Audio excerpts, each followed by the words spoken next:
Coming up next on ECN, a regularly scheduled meeting of the Edinburg City Council. On the council, Mayor Ramiro Garza Jr., Councilmember Daniel Dan Diaz, Councilmember Jason De Leon, Councilmember Johnny Garcia, and Mayor Pro Tem David White. Sitting in as advisors, City Manager Myra L. Ayala and City Attorney Omar Ochoa. And now live from Edinburg City Hall, the Edinburg City Council.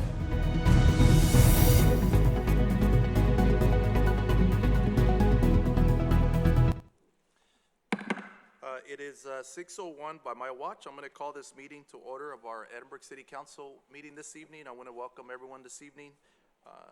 Today's July 18th, as I mentioned, and call this meeting to order.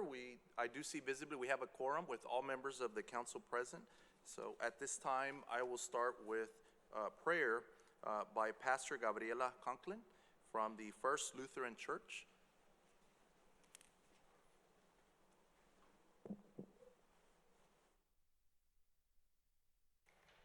Good evening. Let us pray. Almighty and just God, I pray that you will guide our council people as they meet and discuss matters with regard to our city.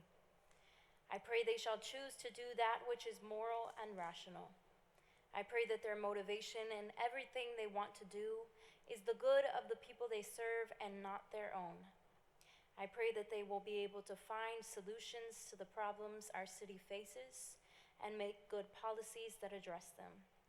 Help them to be competent and excellent in their governance. God bless and keep the city council members, as the work that they do is important for our community. In your holy name we pray. Amen.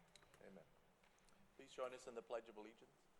I pledge allegiance to the flag of the United States of America and to the republic for which it stands, one nation, under God, indivisible, with liberty and justice for all. All right, we're going to move on to item 2, certification of public notice. Yes, sir. Mayor, the meeting was posted in accordance with the Texas Open Meetings Act on July 14, 2023 at 10:55 p.m., sir. Great, thank you. Item 3 is disclosure of conflict of interest. Yes, sir. Under state law, a conflict of interest exists if a council member or certain members of that person's family has a qualifying financial interest in an agenda item. If there is a conflict, the member can't participate or vote on the item. Are there any conflicts to disclose? No, sir. No, sir. Thank you. No. Thank you. We're going to move on to proclamations. We have a few proclamations this evening. I'm going to get started this evening. Item A is a presentation of proclamation recognizing Dolores Luna Garcia for 50 years as a licensed vocational nurse. And I see that she is here. Ms. Garcia, would you please step up to the podium? I know you have your family here. If they can, they're welcome to join you. And while I read, I have a proclamation here that I'll read for the record, and then we will allow you to say some words, and we'll go down there with you. So again, the proclamation for Dolores Luna Garcia. Whereas Dolores Luna was born to Mr. Efren and Maria V. Luna on August 13, 1948 in Edinburg, Texas. And whereas Dolores graduated from Edinburg High School in 1967 and began working as a nurse aide at McAllen Medical Center. And whereas in 1970, Dolores met her husband, Richard Garcia, and together they raised their 3 children, Richard, Mark, Lorisa Denelda, and Adam Andrew. And whereas Ms. Garcia attended the nursing program at Texas Southmost College in Brownsville and obtained her LVN license on July 19, 1973. And whereas Mrs. Garcia began her nursing career working with Dr. Wigman and Alardis up until he retired in 1975. Whereas Mrs. Garcia relocated to Edinburg General Hospital, where she worked alongside Dr. Marin Garza at Edinburg Medical Center for 13 years. And whereas in 1989, Mrs. Garcia relocated to Texas Tropical Behavioral Health and continued working alongside Dr. Garza for another 5 years. And whereas in 1995, Mrs. Garcia and a business partner opened up MISPA Counseling Center and continued to work with Dr. Garza until 1999. And whereas in 1999, Mrs. Garcia independently owned the Miss Path Adult Daycare And whereas in 2007, Mrs. Garcia sold the daycare and began contract nursing with adult daycare centers.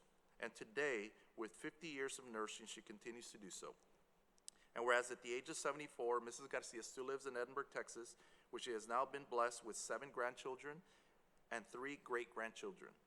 And whereas the Edinburgh City Council would like to recognize the truly inspirational impact Mrs. Garcia has had on the healthcare world in Edinburgh and in our area. Now therefore, I, Ramiro Garza Jr., Mayor of the City of Edinburgh, Texas, by the power vested in me by law, do hereby recognize Dolores Luna Garcia for her many years of service and dedication to our community. Congratulations, ma'am. Thank you.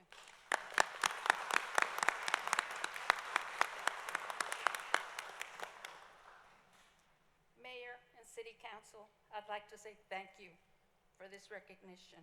I am honored and humbled by this. I would also like to thank God, who I could not have done any of this without him. And of course, my family, who has always supported me. Guys, again, thank you, and God bless you all. Thank you. And thank you for your many, many years of service.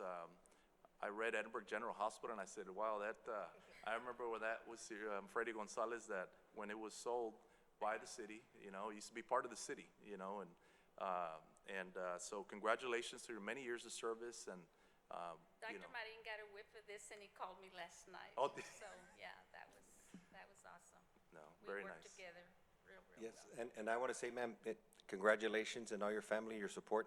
As the proclamation stated, you had to drive from Edinburgh to Brownsville to get your LVN, correct? It was an extension, so I didn't always have to drive, but I did my clinicals here Yeah, in McAllen. that's great. And like I said, being in the medical field my whole life, in those years, getting your LVNs were the premier. They were the generals in the hospital and anywhere they were.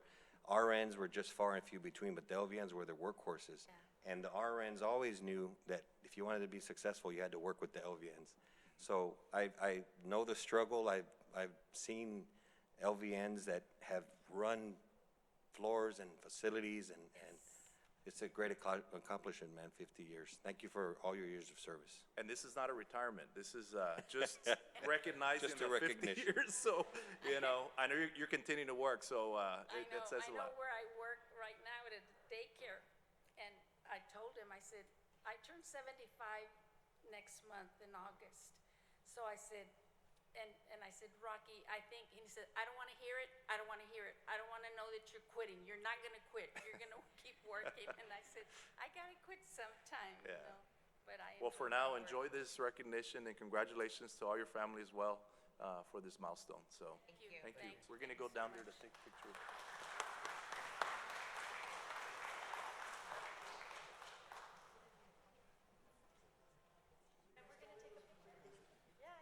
Congratulations. Thank you so much. Hi, congratulations.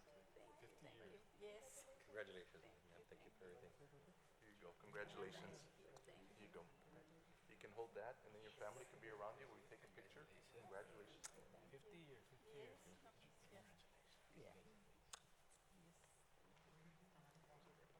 Y'all should be the family in the middle here. We'll be right here.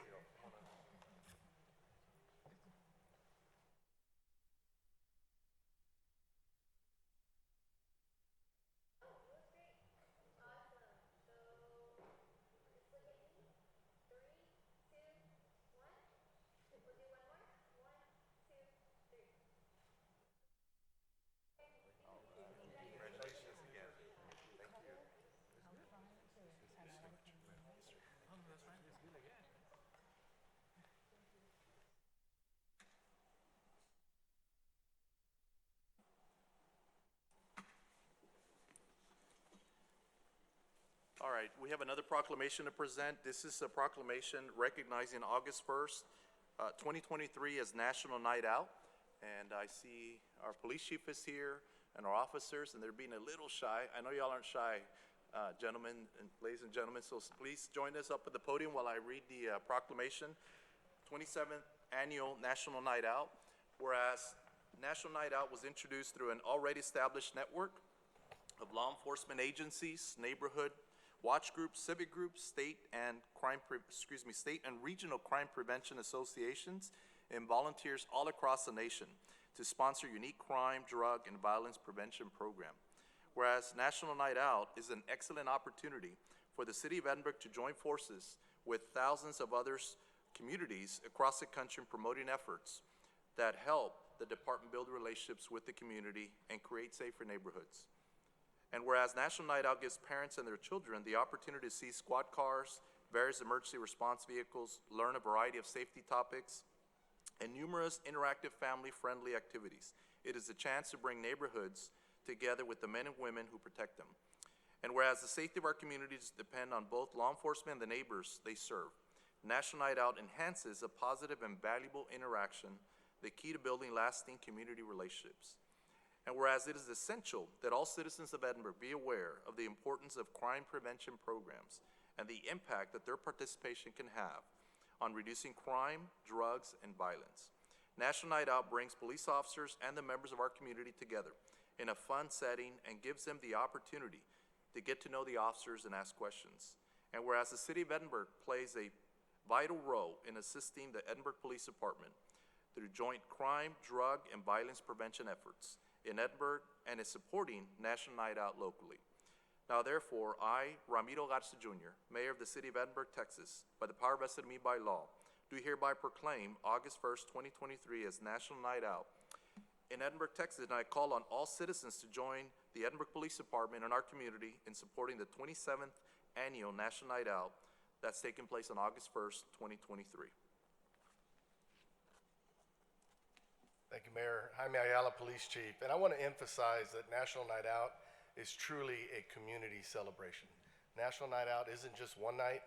We do this 365 days a year, trying to engage our community, come up with programs that help our community have safer neighborhoods and be able to live, work, and play in our city as safely as possible. And so without your support, we would not be able to achieve the levels of this engagement that we've been able to achieve. And again, I echo your invitation for the community to come out on August 1st at Municipal Park and participate in National Night Out. We have a lot of events going on that night. The one main headline event is the group Control will be playing at the park in celebration of National Night Out, and there'll be some other music and other activities there again as we did last year. And once again, we've thrown our name in the hat with National Town Watch, which is a nationwide consideration for how well we do with our National Night Out in our community. And so thank you again to Ms. Ayala and to Mayor and Council for your support, your continued support in the celebration of our community and community engagement. Great. Just again, want to reiterate to invite the public August 1st. That's on a Tuesday. Normally the night we have a council meeting, but we've actually moved our council meeting so that we can join y'all for the celebration. But just real quickly, what is the time, Chief, so that everybody knows? And then what is the main entrance? Because I know it's changed and it's so big sometimes that, you know, we want to make sure the community knows what time and how to get there. Begins at 6 o'clock on Tuesday, August 1st. And the main entrance is coming in from Raul Longoria into Municipal Park on the, Right. on the west side of the Okay. park, yes. Great. All right. Well, I invite the public to join not only our police department, but the community. Yes. There's a lot of people that go to this, so go early, stay hydrated. There's a lot of things for the family and entertainment, so. And I will add also that all of our city departments, Parks and Rec, Solid Waste, everybody participates in National Night Out. So it's truly not only a departmental celebration with the community, but it's just everybody on this night coming together, all hands on deck, and having a good evening. And I think last year we gave out backpacks. Is that going to be Yes. the case this year? I believe that's the plan this year, yes. Okay, great. So All y'all right, will so have there the you hear it. backpacks to hand out. All right, thank you. All right, We're gonna thank you join all. down there.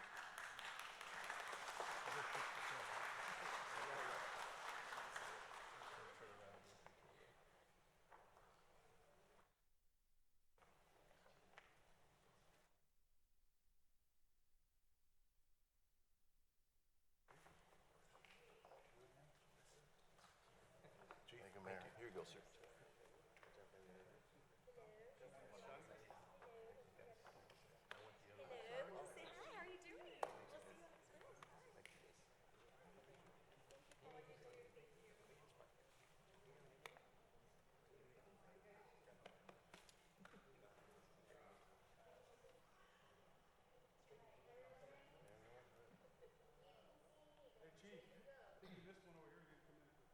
Orlando. Orlando. Come on. He's hiding over there. Come on.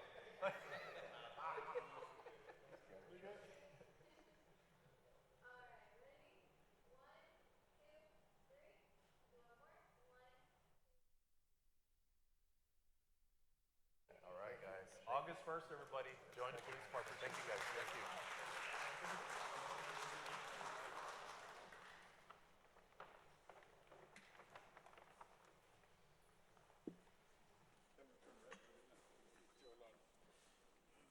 All right, up next, item 3, we have a special presentation of certificates of recognition for two young men that took part in a Independence Day, the boxing that we had during the Texas Cookum. So I'm going to call them up, and I see them here with their nice big belts that they won that evening. We have Joseph Caballero and Andres Pesanilla Jr. They were the winners of the City of Edinburgh Parks and Recreation Department first annual Rogue Boxing Independence Day Night of Champions. And it was a sight to see. There were so many people there. So congratulations to these young men on your victory that night, and wish you all the best as you pursue this career. I hope y'all do. I know it's amateur, but a lot of people that's where they get started, and they move on, in their career. So, Mr. Garza. Good evening, Mayor, Council, City Management. First of all, I want to thank you all for your support. Without your support, we wouldn't be able to host anything like this. But I just want to emphasize also that this is the first time we've had amateur boxing in Edinburgh the past 10 years. So I want to thank also, I want to recognize some of our staff that does a wonderful job. It's bringing boxing back to Edinburgh, and hopefully see future events like this as well. We have over close to eight decades of experience, beginning with our master, Martin Martinez.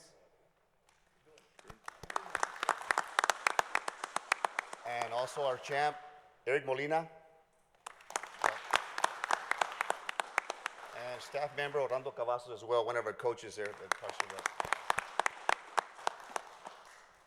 I've been going by a couple of times in the evening to check out the boxers, and just by having these gentlemen participate, we are now full.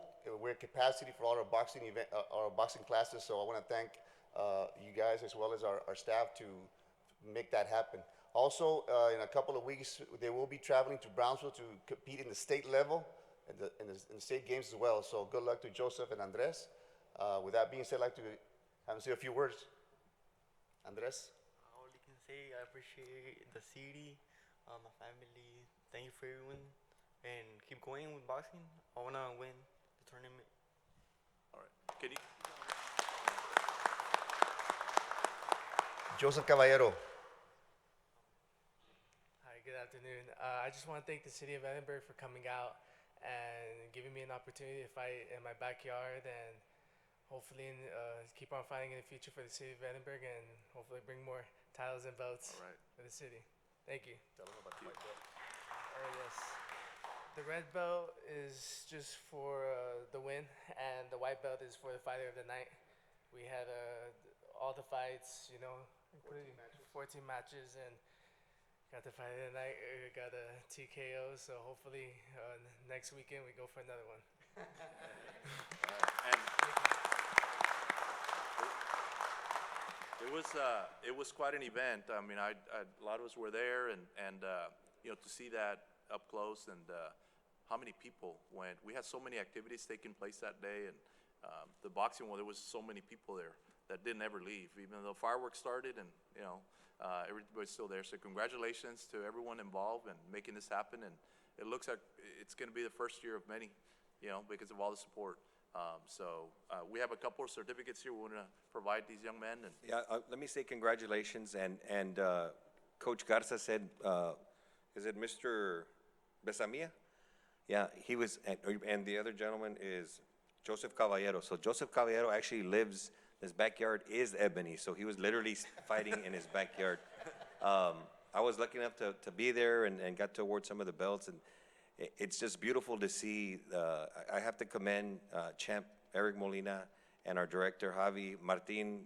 My son's gone there back in the day, and these guys are true boxing enthusiasts. And if you weren't there, make sure you go to the next one, because there was a lot of excitement, there was a lot of energy. bringing amateur boxing back to the city of Edinburgh. It's beautiful. Just like our state champs in track and field, a lot of them got their start in Parks and Rec, guys, so the bar is set high. Know that there are champs that come out of these programs, and wish all you guys all the luck in the world. Congratulations.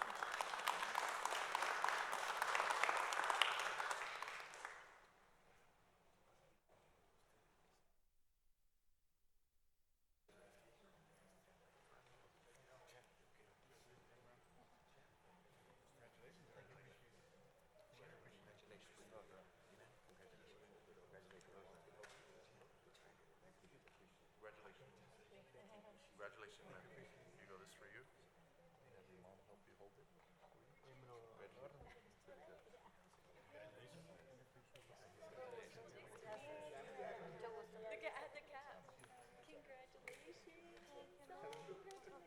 gonna go here in the middle. That's okay.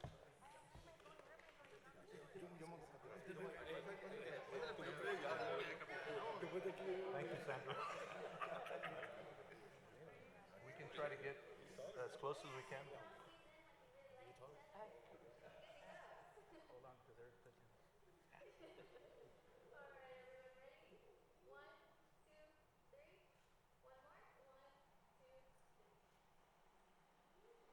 All right, congratulations.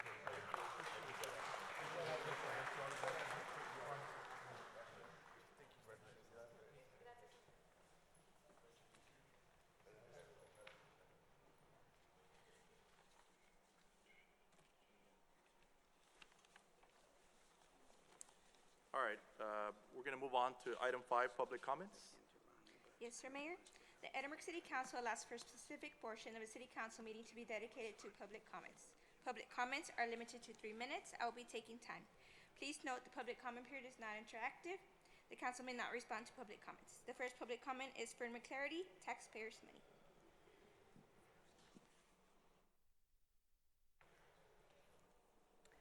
Council members, each time I appear before you, I make some comments about the need to stop spending because it adversely impacting the people.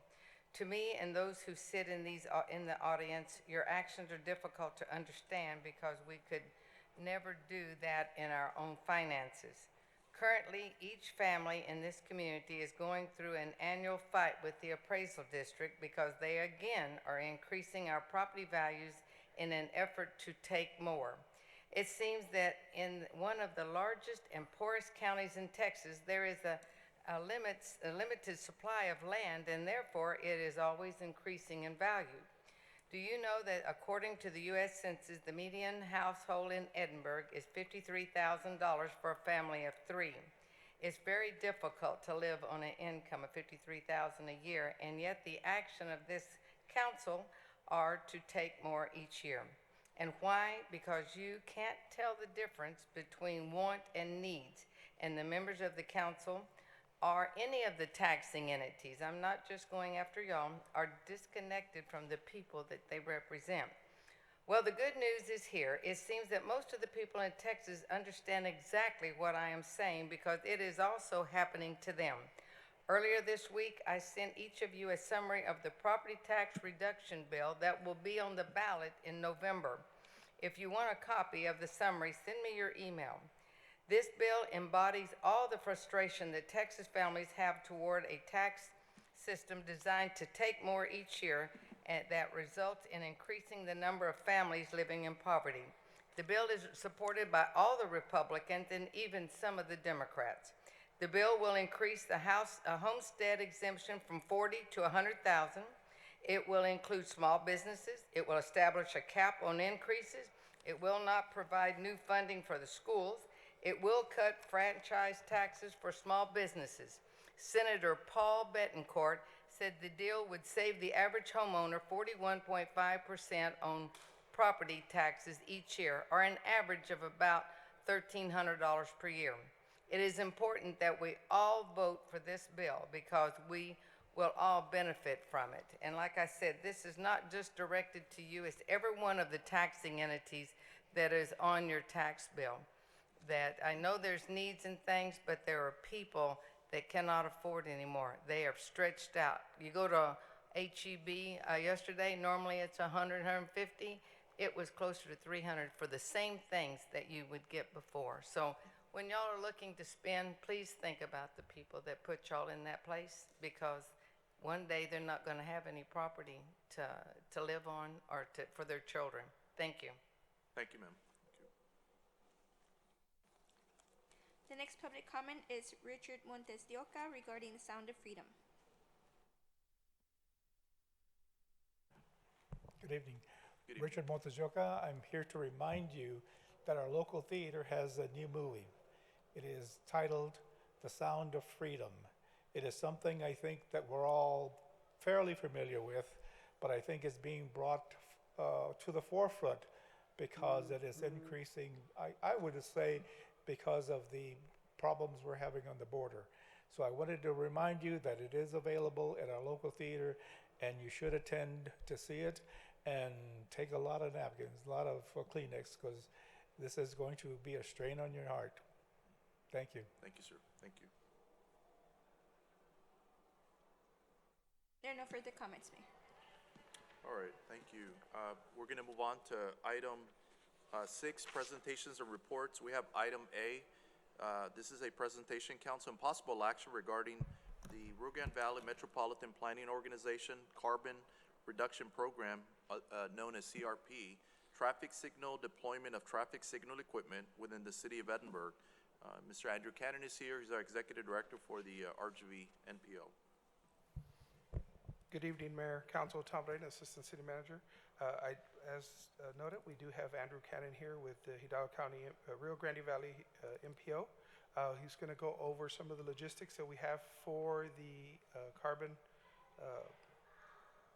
project here, and I'm going to bring up some items here so that way he can go over there. Mr. Cannon?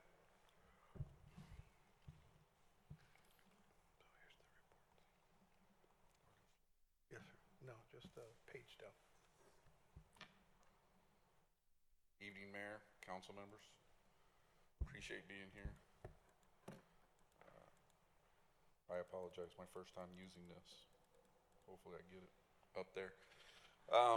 Out of the latest IIJA transportation bill, there was a carbon reduction program that was identified in there, and it required states and MPOs across the nation to come up with a plan. We had 2 years to do so. Since then, we've identified a multitude of projects through working with our local governments and TxDOT. We had about $26 million available to us on the first round, and that was an accumulation of 3 years worth of money that was all together, because it took some time for the rulemaking TxDOT to work out their strategy on that. I'm here today, and I appreciate the city management meeting with me earlier this week, or last week, I apologize, to go over this, because I think it's pretty exciting news. We come to Edinburg with news of hopes to expend $717,920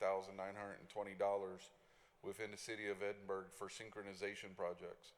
These synchronization items were identified through our annual or biannual congestion management program that we have. We have a consultant that comes out every 2 years, and we drive out the identified network, and we try to identify where congestion, or what we actually, as an MPO, thank you, Tom, sorry. What we as an MPO actually identify as delay more than congestion, because all too often in our roadways, we don't suffer from congestion so much as we do delay within our corridors. And one of the ways that we've been able to identify those delays is through light synchronization.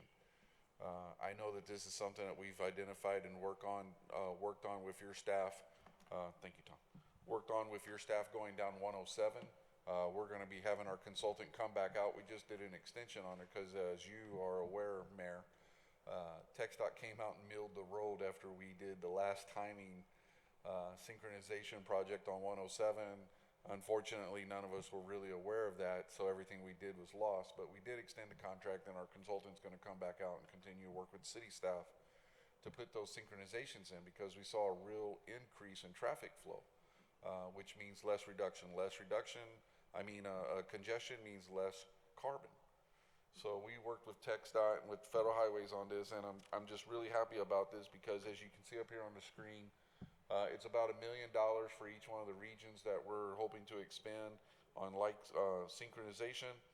The funds will be available in 2025, and I dare say that the city of Edinburgh is the largest recipient of funds for light synchronization within the valley. There was just so much need here. So we have $550,000 identified for loops, which are, I think all of you are probably familiar with, but the loops that are cut in the pavement that does the recognition that vehicles are there to let the controller know the change, make it a green if there's no oncoming traffic, but at least start to stage that traffic. $160,000 on new cabinets within the area and $8,000 on new timers. So that's the breakdown for you on your screens. So we'll continue to work with your staff. Is the map on here? Yes, sir. So I have a map as well. Oh, the other way. I apologize. The last page, yeah. Yes, sir. So that map there gives you a illustration of the intersections that we are looking at within the city of Edinburgh to move forward on. The really great news here is that we have until 2025 to get all of ourselves together. And I think by the time that we look at a fiscal year, which is really only a year away, because we're looking at next October, as opposed to this October, which, my goodness, you might as well say it's already September. So we're there. So by the time we get ready to go, we'll be lined out with your staff already prepared. The money's in place. We're looking to get this taken care of and moved out as soon as possible. The exciting news is I found out from my staff, and I have one of my co-workers, Clarissa, here with me today, that starting in 2027, there's a little over $4 million annually also identified through the program for the next 10 years is what we're looking at. So that will give us additional opportunities in the future to work with all the local governments throughout the region and continue to do improvements upon these improvements. And hopefully we can, you know, continue to keep traffic flowing, because we know that we can't widen 107.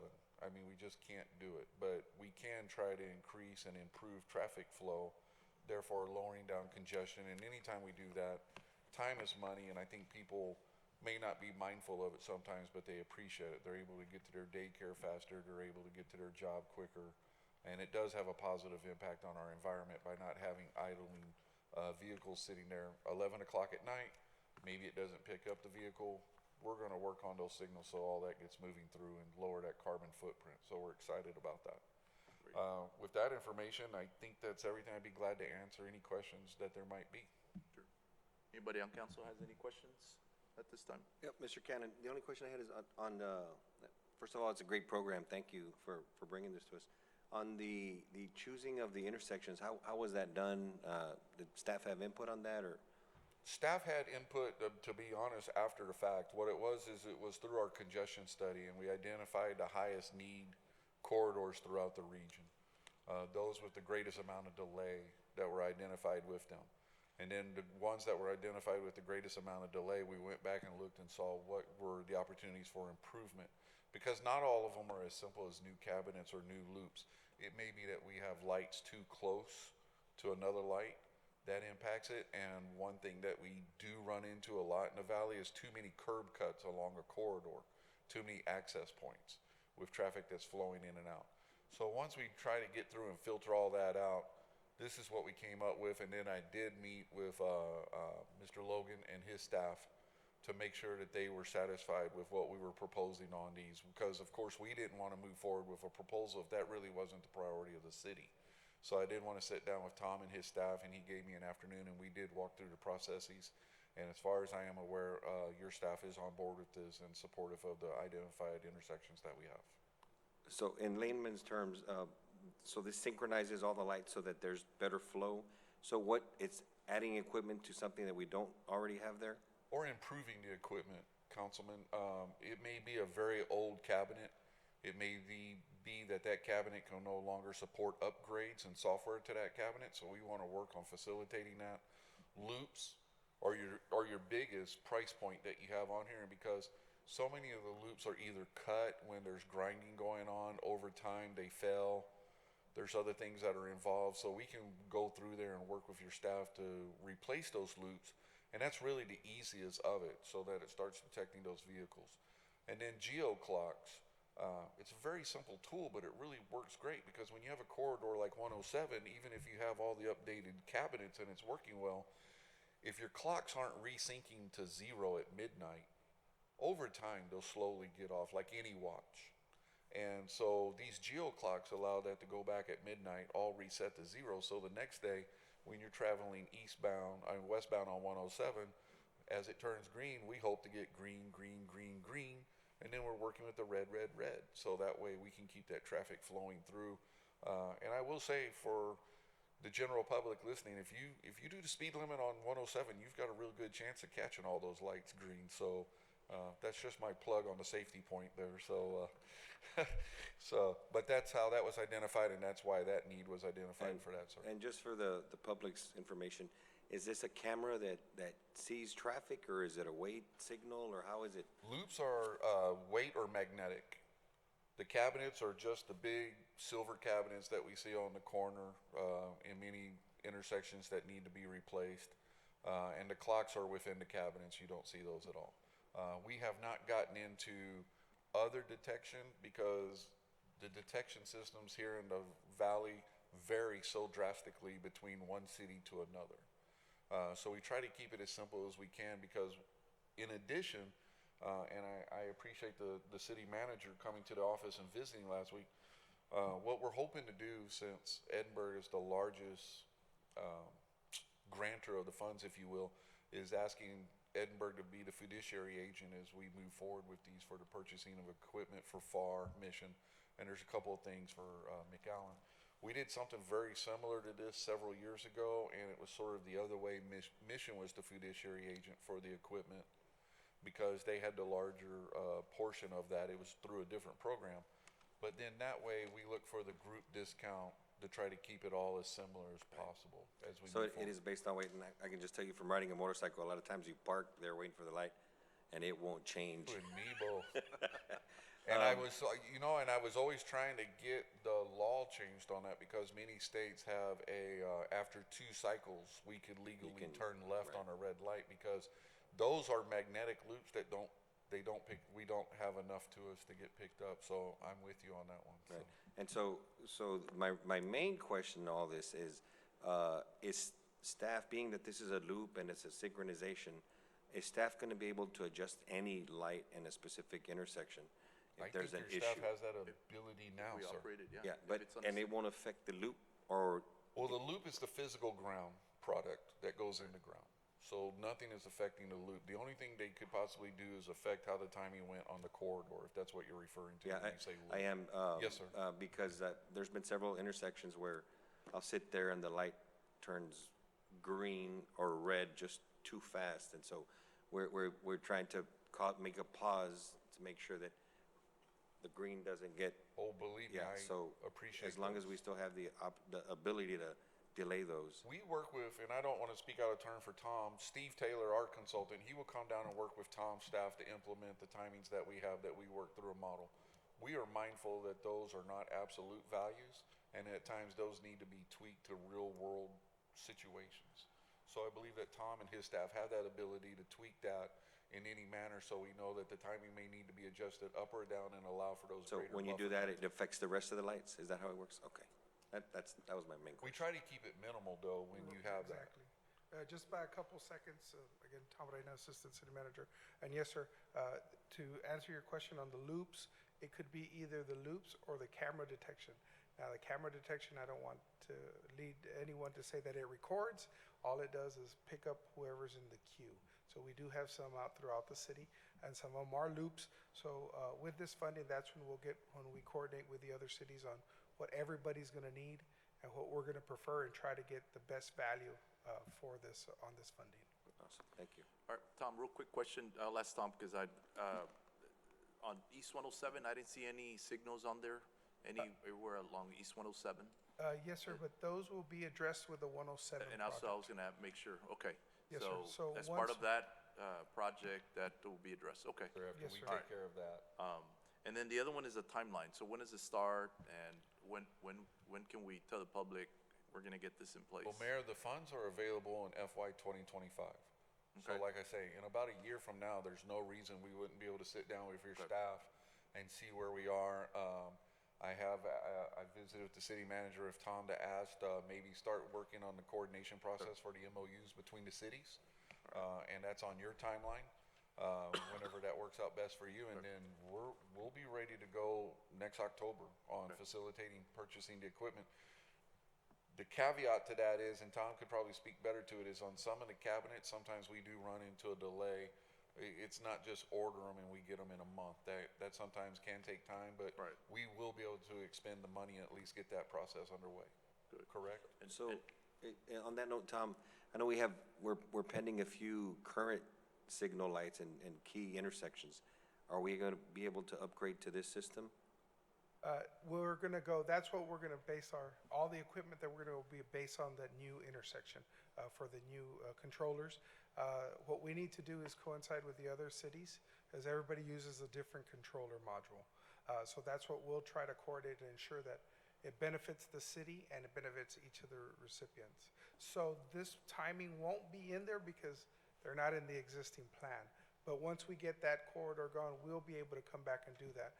The difference with that one is the only one we would be able to coordinate would be the one for McCall and Monmac off of Freddie, because the other intersection belongs to the city of McAllen, so that's with their coordination on that. But yes, that is the ultimate goal.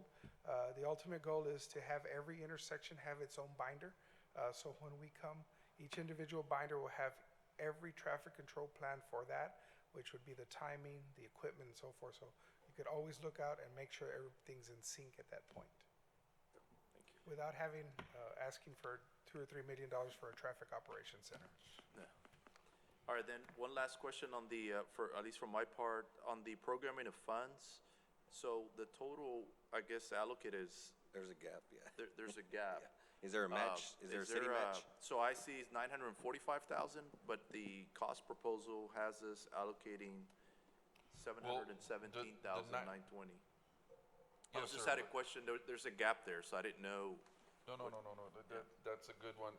On that, it just was not inclusive of just the city of Edinburg, because that does also include, it does say city of Edinburg, but that's the Hidalgo County, because we have a smaller portion for FAR and Mission that are captured within that 945. Oh, I The number see. to the city of Edinburg is 717,920. To that, there is gonna be a match, but we're trying to work on what we can to get that down as low as possible. Right now it's 20, but I'm hearing news that 20% may come down into maybe a state matching to 20%. Okay. And if that's the case, then it would be just whatever additional cost that there would be above the 717 for the city, we would ask the city, of course, to cover that, because that's the cap on the funds that we have available. Okay. All right, So I apologize for that confusion, but that 945 is inclusive of FAR and Mission as well. okay. All right, and this is for possible action. Council, is this for accepting this, or what is the action? Just to be clear. Yes, it's, I believe it's labeled, right? Yes, for the acceptance. reason why it's stated possible action, Mayor, is because there will be there may be a match, and so it's just to provide direction to city management and staff that the council would like to move forward with accepting this grant and also being responsible for the allocations of those All right, is funds. there a motion to that effect? If I may also. With that said, then I have a question. Go ahead. But how are we gonna make a motion on something we don't even know what the match is gonna be in the future? Well, no, it's Can just we to put a accept, cap? it's to accept the grant Okay, and then to also be the ones that are going to coordinate the grant. I have no problem with that, I just Yeah. don't wanna commit monies that, or we're committing any monies right Yeah. now without knowing what they are. I'm not in agreement with that. At this time, we do not know Okay. what the match will be, but we will present But that are to we actually council. If we make the motion, I guess for the attorney, are we committing any funds that we don't know what they are? No, and if you want to make that explicit in the motion, you can do that too. This is gonna come back to us. either Yes. way, Correct. so it's I part just of wanna it. make sure we're not Yeah. making Correct. this motion and it's Yeah. a done deal. and Yeah, Yeah. I think the Committed important, at 40%, and maybe that's no, not I what we agree, want. and I think Yeah. maybe the motion should be just to accept the grant if we choose to, proceed, and then we're gonna come back with the actual. And the MOUs will be agreement, I guess. presented to council as well. Yes, Correct. for the procurement of Yeah, of all the so cabinets. if y'all wanna make a motion to that effect, I think that'll help. Make a motion to accept and to accept the grant and work as the fiduciary. That's the correct part, with the caveat that We identify the dollar amount. identify Yeah. the match. All right, is there a second? Okay, we have a second. Any other discussion? If not, I'll call for a vote. All those in favor, please raise your right hand. All those opposed, same sign. Motion carries. Thank you. Thank you, Mr. Cannon. Appreciate it. There's nothing else, Mayor, may I be excused? Please, yes, sir, you may. Thank you. Thank you. All right, item B is present and submit the 2022 Edinburgh Police Department Annual Report.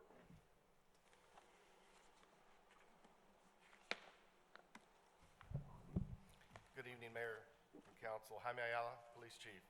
Appreciate the opportunity to give you a snapshot. You have the report in front of you, but a snapshot of the highlights for 2022 in the Police Department.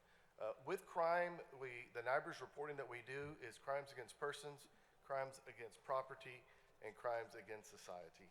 And it's important to note, as I share some data with you, that crimes against society can actually impact our crime numbers because our officers are out there working and making apprehensions like drug arrests and whatnot. The thing I would alert you to on this first chart here that talks about crime is robberies. We had a significant increase in robberies last year. I'm happy to report that as of this year, as of June 30th, robberies are down 43%. And so what was going on last year, we think we've got it under control. The category that I would also alert you to is motor vehicle theft, and we continue to see motor vehicle thefts going up. This year so far, 32%. And there's some TikTok activity out there for kids, challenges to go out and find ways how to steal vehicles using certain devices and whatnot. So this is the arrest data that is broken down. I won't get into the granular detail, but I do want to emphasize our officers have been out there really, really hustling. You can see that we have over a 35% increase in arrests as we've experienced a 5% decrease in crime. And so as we have increased self-initiated activity and arrest for those crimes of society, that kind of impacts the reduction of only 5% as we look at the data. And in crashes, so you can see we investigate a lot of crashes in Edinburgh. Last year we had 3 fatal crashes with fatal injuries. 2 were intoxication related and 1 was not of those 3. Intoxication related crashes are of concern across the country, and I'll share with you some DWI challenges that we've had and that we are experiencing. Last year in 2022, our officers made 342 DWI arrests. That's a lot. That's almost 1 per day. This year, to date, we have already made 215 DWI arrests. But I'll share a little bit more alarming stat with you. From July 22 to July 23, we have already made 404 arrests for DWI in that 12-month period. And so we're looking at programs. We're working with Mothers Against Driving to roll out some proactive initiatives with our partners at the county to try to continue to address impaired driving through public education, not only enforcement. So I want to touch on a few of the department's units within the department. Our communication staff, I know you all have been there for Telecommunicator Appreciation Week. We handled 66,000 calls in the call center, and that's quite a bit of calls for a city our size. We have some very dedicated staff in there working in communications. Another of our initiatives are dealing with our drones. We have 6 drones, 6 different aircrafts, and we have 10 pilots that we utilize those drones. This is a program that we continue to have deployments and we continue to have successes. And the number 1 common denominator I will share with you about drones is officer safety. If you remember last November in 2022, we had a long rifle shooter in a neighborhood on the southern side of town. The drone is the one that located him at night, in the middle of the night, to be able to give officers the location for us to approach and apprehend him without any further use of deadly force. So the drone program is proven a tool for officer safety, but we're seeing it even more used across the country, and we too will continue to look at how we can use the drones. We use them for special events. We're going to be able to fly a drone nonstop as soon as we receive a tether that we've ordered, so we won't have to bring it down and change batteries, and it will give command and control a bird's eye view, as you can see in this photograph, of what's happening on the ground at a special event.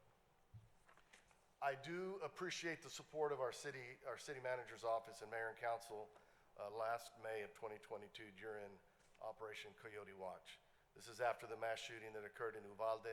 We were able to send officers and a couple of sergeants over a couple of different weeks to support the efforts on the ground in Uvalde. And it was not only rewarding for our officers, as you can see them engaging, but it was also very helpful and very appreciative as members from across the state of Texas sent officers and communication specialists to Uvalde to help support them during their tragedy.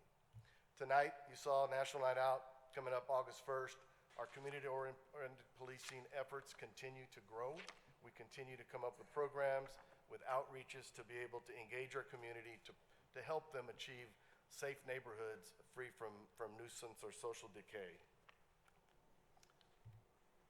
And with that comes mentoring programs. Last year, we kicked off a Coach 5-0 mentoring program, which is our staff working at 2 pilot schools, North and Robert Vela High School. And we had some good positive success feedback from the coaches and some parents, and we have officers and staff that continue to be involved with that program, to continue to touch young people before they go out and make poor decisions, and help those coaches and staff educate them on some of the challenges that they may face as young teenagers.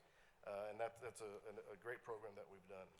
Community engagement, our Citizens Police Academy, we're about to have one this year in Spanish that is all Spanish.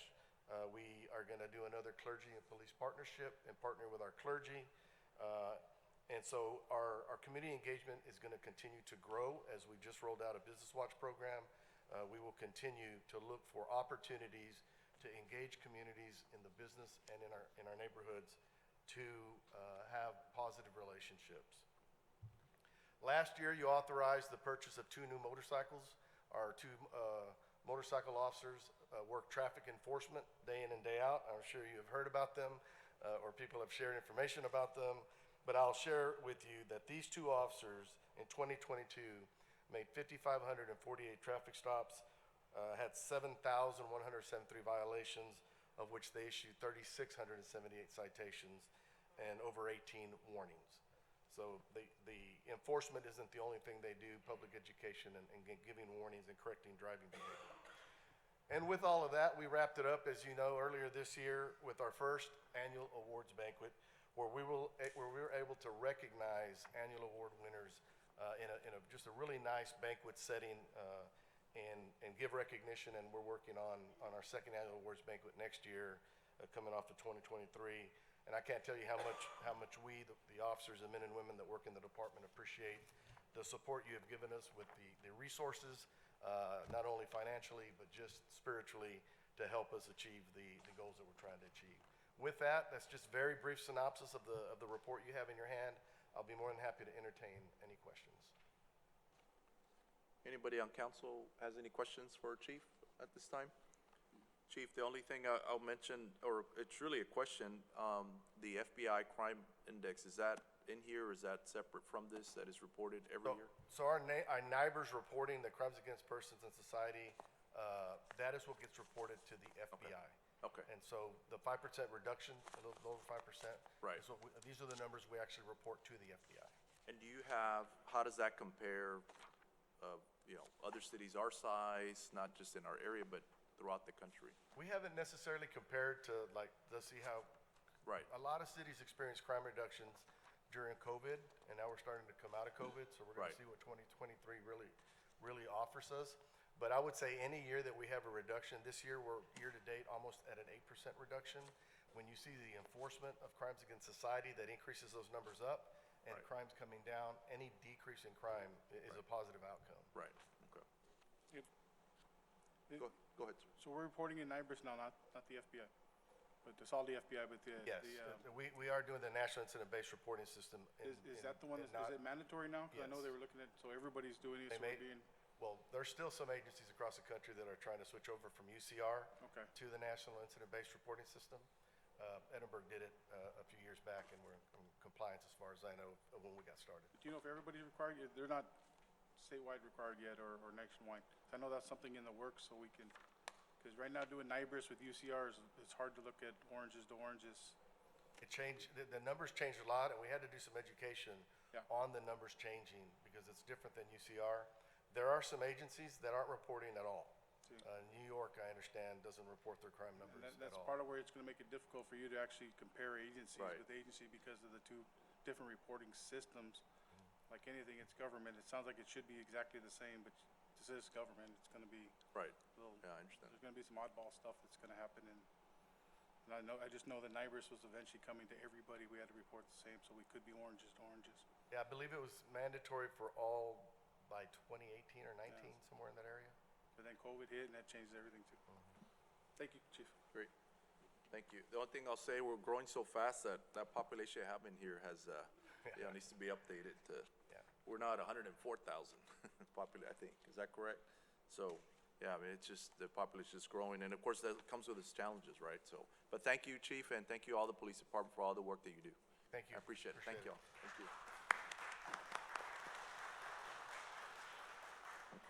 All right, I'm gonna move on to ordinances. Item 7, first item is consider ordinance amending our code of ordinances for the city of Edinburgh, Texas, at Title 7 Traffic Code, Chapter 73, has to do with parking schedule, council, by adding additional locations to Schedule 1, referred to as no parking, and I believe in the packet, it includes those sections. Council, Motion to approve. we have a motion to approve. Is there a second? I will second. I will take this opportunity to thank city staff. I think we have some members of the neighborhood here as well that I want to thank for reaching out to us and asking for I think they've been asking for this for some time, and I think this assessment was done to help with the traffic control in that area. That is correct. And these are the sections, I think there's a map attached here that shows where this would take place, and no parking between 3 and 5 o'clock. It's really during the school hours. That is correct, sir. We have some residents from Villa Alegre subdivision. Mr. Mark Iglesias was the gentleman that I have been in contact with for the HOA. We did encounter some problems that were happening out there during pickup times. During pickup times, some of the students like to loiter around their entrance sign, and their entrance or landscaping was trampled complete. Parking, they had some issues with people picking up students and blocking driveways, so that was an issue. So we mimicked what we did at South Middle School. We had the same issues going on at South Middle School, and we were able to do the same style where we put up the no loitering signs and limit the parking and drop-off times off of Greenbrier and Fourth. So we use that model to entertain this one, and I was actually in contact with Mr. Iglesias during these times, and he's been assisting. Mr. Iglesias, I don't know if you want to say a couple words. Mayor, Go City ahead. Council, I want to appreciate y'all helping our HOA on this issue. It has been several years since we tried to address this. It's one of my major issues that residents of the HOA always complain to me about. So I promised them that I would try to address it with the school district and with the city. And I want to thank your city staff for helping us on this issue. I'll have other issues coming forward in the near future. Well, let's take care of this one first. Yeah, I want to say thank you, sir, for bringing this up. I remember we went to your neighborhood and met with some of your residents, and I couldn't remember exactly when I saw you walk up. I said, I remember, because we were all there. Yeah. But that's what it's all about, you know, residents uniting, letting the council know what their concerns are. And my big thing is communication, and if you don't know what the issue is, you won't be able to address it. So yeah, exactly, because staff, no one can be everywhere at all times, right? So we need the input from residents. Yeah. And if, like everyone knows, if we can make it happen, that's what we're here for. Yeah. And I also want to thank the police chief and his staff, because they came to that meeting as well, and they've come to other meetings to start a neighborhood watch with us and a Crime Stoppers watch in our neighborhood, and we'll be putting signs up as well. So I want to thank them too. Also Officer Lara, who's our representative, I guess, who's instrumental in getting all that going. Good.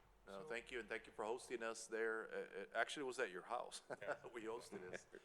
Thank you for doing that, and that's what we're here for. It's to engage with the community, and if we see any issues that we need to address, I know this took a little time, but we need to make sure we do it the right way. And the only thing I ask, if this thing gets approved, is our city staff to get with our school district, because Yes, sir. you know, That this is something that we're putting in place as a city, but, you know, we gotta have, you know, our school district, work with us to advise the parents and everybody there, because Correct. it takes everyone working on Yeah, this. and if it's an issue at one school, it's gonna be an issue So in other yes, schools and other neighborhoods. The principal from Vela High School has been very receptive to this. She did try to help us out before the school year was in, and I advised her of the steps that we were going to take, and she said she's going to be glad to put that out, especially during student orientation and for the new students. So once we get everything approved, my next step is, since they're barely getting ready to come back into it, is to meet with this principal and give her all the information, so that way they can disseminate it out to the students. Great.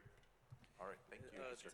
Tom, real quick question. So, just out of curiosity, if it's no parking between 3 to 5 Monday during the week, correct? Yes, What if a family member, one of their family members, show up to their house, parks there, and goes into their home? How does that work? We'll be able to work with PD at that point because You're just it not is- going to tow anyone. Just Right, away. exactly. Okay, I No, just wanna this make is sure. not a towing unless they're parked in front of somebody else's driveway and we can't find anybody to That's move. all I want to make sure. That's a different law. Yeah, that's different, and that's true, and I hate to call the chief up there, but I think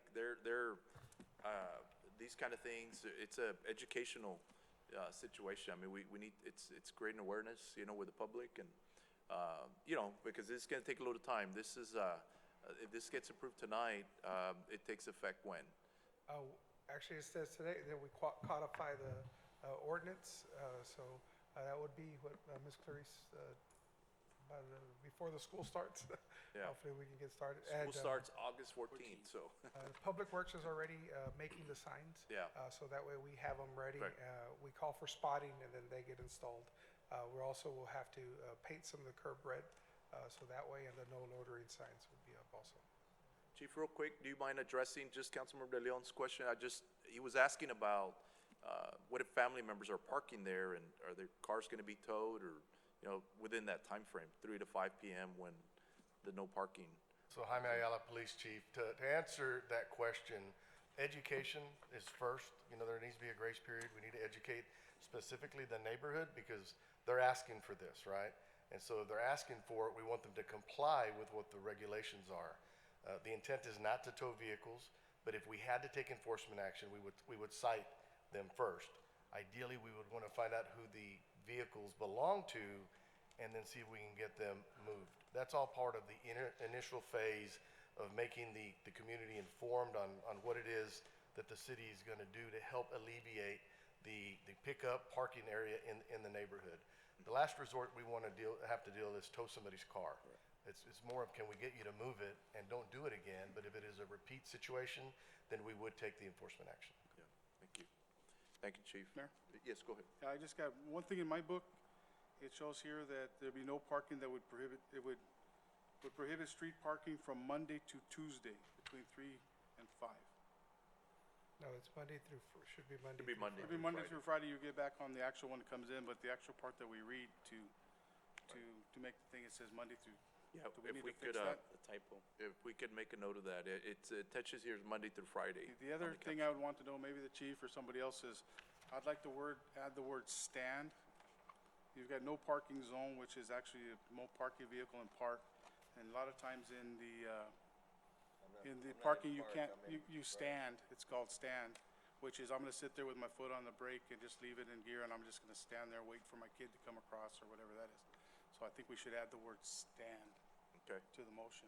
To Mayor, the I mean, ordinance council, itself, correct? am I correct? Well, let's ask our city attorney. Are we able to add, we want to add the word stand to, It's I usually no guess, the park, wording? it usually says, I think that we have it in some other place, no park, no stand, no idle or something like that too. It's usually, there's usually a wording, that whole rest of wording, and I think we have it in another ordinance, or at least it's in the transportation code. Is it no parking or standing? I think it's might be, Yeah, so if you wanted to include that as an amendment, I think we should. In the Guys, ordinance, I you just can think we make that should a part make of it your easier on motion. the officers to do their job on it, because that's the defense is I'm not parked, I'm standing. Okay. We'll just go ahead and add those amendments to the motion. Yeah, and I second it on that. Okay. All right. Thank you. If there's nothing else, call for a vote. All those in favor, please raise your right hand. All those opposed, same sign. Motion carries. Thank you. Thank you. We're going to move on to item B. Congratulations to the residents. Thank you, and thank you for bringing this to our attention, so, thank you. Item B has to do with consider ordinance, council providing for a temporary special use permit for the 4th Annual Kids Get Cancer to Battle Run Walk event to be held Saturday, September 23rd, 2023, from 5 a.m. to 1 p.m. at Edinburgh Municipal Park at 714 South Raul Longoria Road. So moved. Motion to approve. We have a motion and a second. All's in favor, please raise your right hand. All's opposed, same sign. Motion carries. Item 8, variance. We have one. Item A, consider variance request to Unified Development Code, Section 5.203A, right-of-way widths and paving width for C subdivision. This is for a property located at 1534 North Kenyon Road, as requested by Melvin Hunt. Just for the record, this was denied by Planning and Zoning unanimously. Council, Motion to deny with discussion. we have a motion to deny. Is there a second? Second. We have a second. Go ahead, sir. Do we have a map of the area? Is it close to Memorial Middle School? Is that the same area? Jaime Acevedo, Planning and Zoning Director, for the record. Mayor and Council, the presentation that I had was removed, but this is at the corner of Kenyon and Mile 17.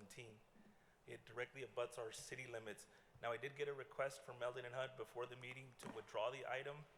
What they would like to do is have an opportunity to sit with staff to possibly do voluntary annexation for this particular tract.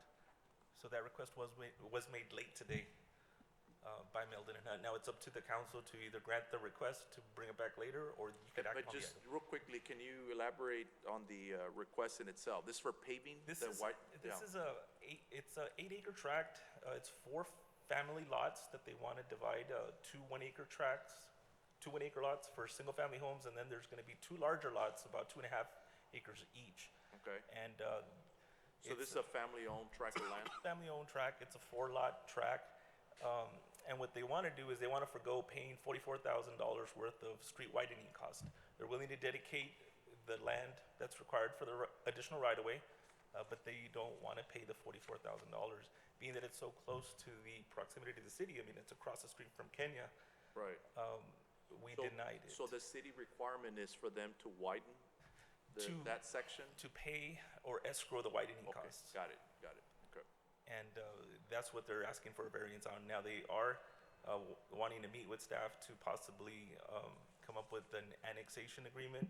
So what would that do to change this request? Would that withdraw the request, or they still would want to pursue this variance request if they're annexed into the city? That's a possibility. That could be one of the conditions of the planning and zoning when we present the annexation. I mean, that requirement would still be there. The requirement to not only give up the right-of-way for the additional land that's needed to widen the street, but they would also have to pay for it. Okay. Is there any plans right now for widening the road for Kenny? I have not had a chance to go out there and assess that area. That was one of the things that when I got the request today, I was gonna go see the condition of the roads to see if it's even worth annexing, if it's an area that we would want to even annex. So what is your recommendation at this time? Staff recommend denial? No. Staff recommending denial of the Well, proposed. being that they wanted to pull it, I know what was written there, but you said there was a change of information. You're still sticking to that recommendation? The requirements are still gonna be the same, so. Whether they annex or not, whether they nothing's gonna annex or change. not. The only advantage of annexing is that now we bring in some tax roll to the city. Let me ask you just a question. So this obviously becomes an issue when there's somebody's trying to develop a whole tract and they're trying to different lots. That's not what they're trying to do here. These are 4 big lots, is that correct? 4 big lots, though. And they wanted to put homes on each large-sized lot? Well, it's an older lady who wants to build her home like ASAP on one of the lots, and she wants to give the other 3 lots to her children. Got it. And that triggers That city triggers the requirement. variance request, yes. Just got a question. Usually when we learn before a meeting that somebody wants to pull an item, we generally grant it. Is there a reason why we're known earlier? I wasn't aware there was a request to pull Usually it. so far, every time It would have been pulled. we've pulled it on the request of this. I literally got the request like at 5 p.m. Yeah, we just learned about it. Yeah, we just learned about it. Yeah, but normally we're. Just told learned before- about it. But what I'm saying is, We normally told whether it's before 5 we PM or before council, we usually learn and we pull it. It's just customary, seems about what we've been doing. Even Right. before the Let that items person were- come back So- and debate. So has the item been requested to be pulled? Is that, I don't think it's been requested, Chief, for it to be pulled. I think there was a it was said- mentioned That's that. what I understood. He said he No, no, wanted. It they was wanted an to email. pull It was it in the form from of an the email agenda. from the engineer. They asked I to thought there pull was a the- request to annex. I thought Well, that's. that's. They wanna look that's- at other that's- options, That's but- part of the request. They want to pull the item so that we sit down and They can talk discuss. about Got the it. possibility Yes, of got it. annexing. Okay. So All right. do we retrieve the motion and then just? Well, we have a motion, a second, That's up to to you. deny, so I'll call for that vote, and then if not, unless y'all want to amend your motion. Want to pull it? But No, we'll pull it, we'll retrieve it. Yeah. you want to pull your motion? And I'll pull my second to give All right, whoever has so to. is there another motion then to table the item? Do we need a motion to table then, if that's the case? Pull it and table it too. If it's tabled, it's got to come back to the next meeting. If you pull it, then get more time. Well, let's ask our city attorney to answer that. Sure, I mean, you can make a motion to table. It wouldn't necessarily have to come back to the next meeting, but you can motion to table it. But then they withdraw it, the people? Aren't they the ones requesting to have it removed? Right? That was the So request. then it's up to them whenever they bring it back. Okay, so we don't need any action kill it. We at just this kill it. time?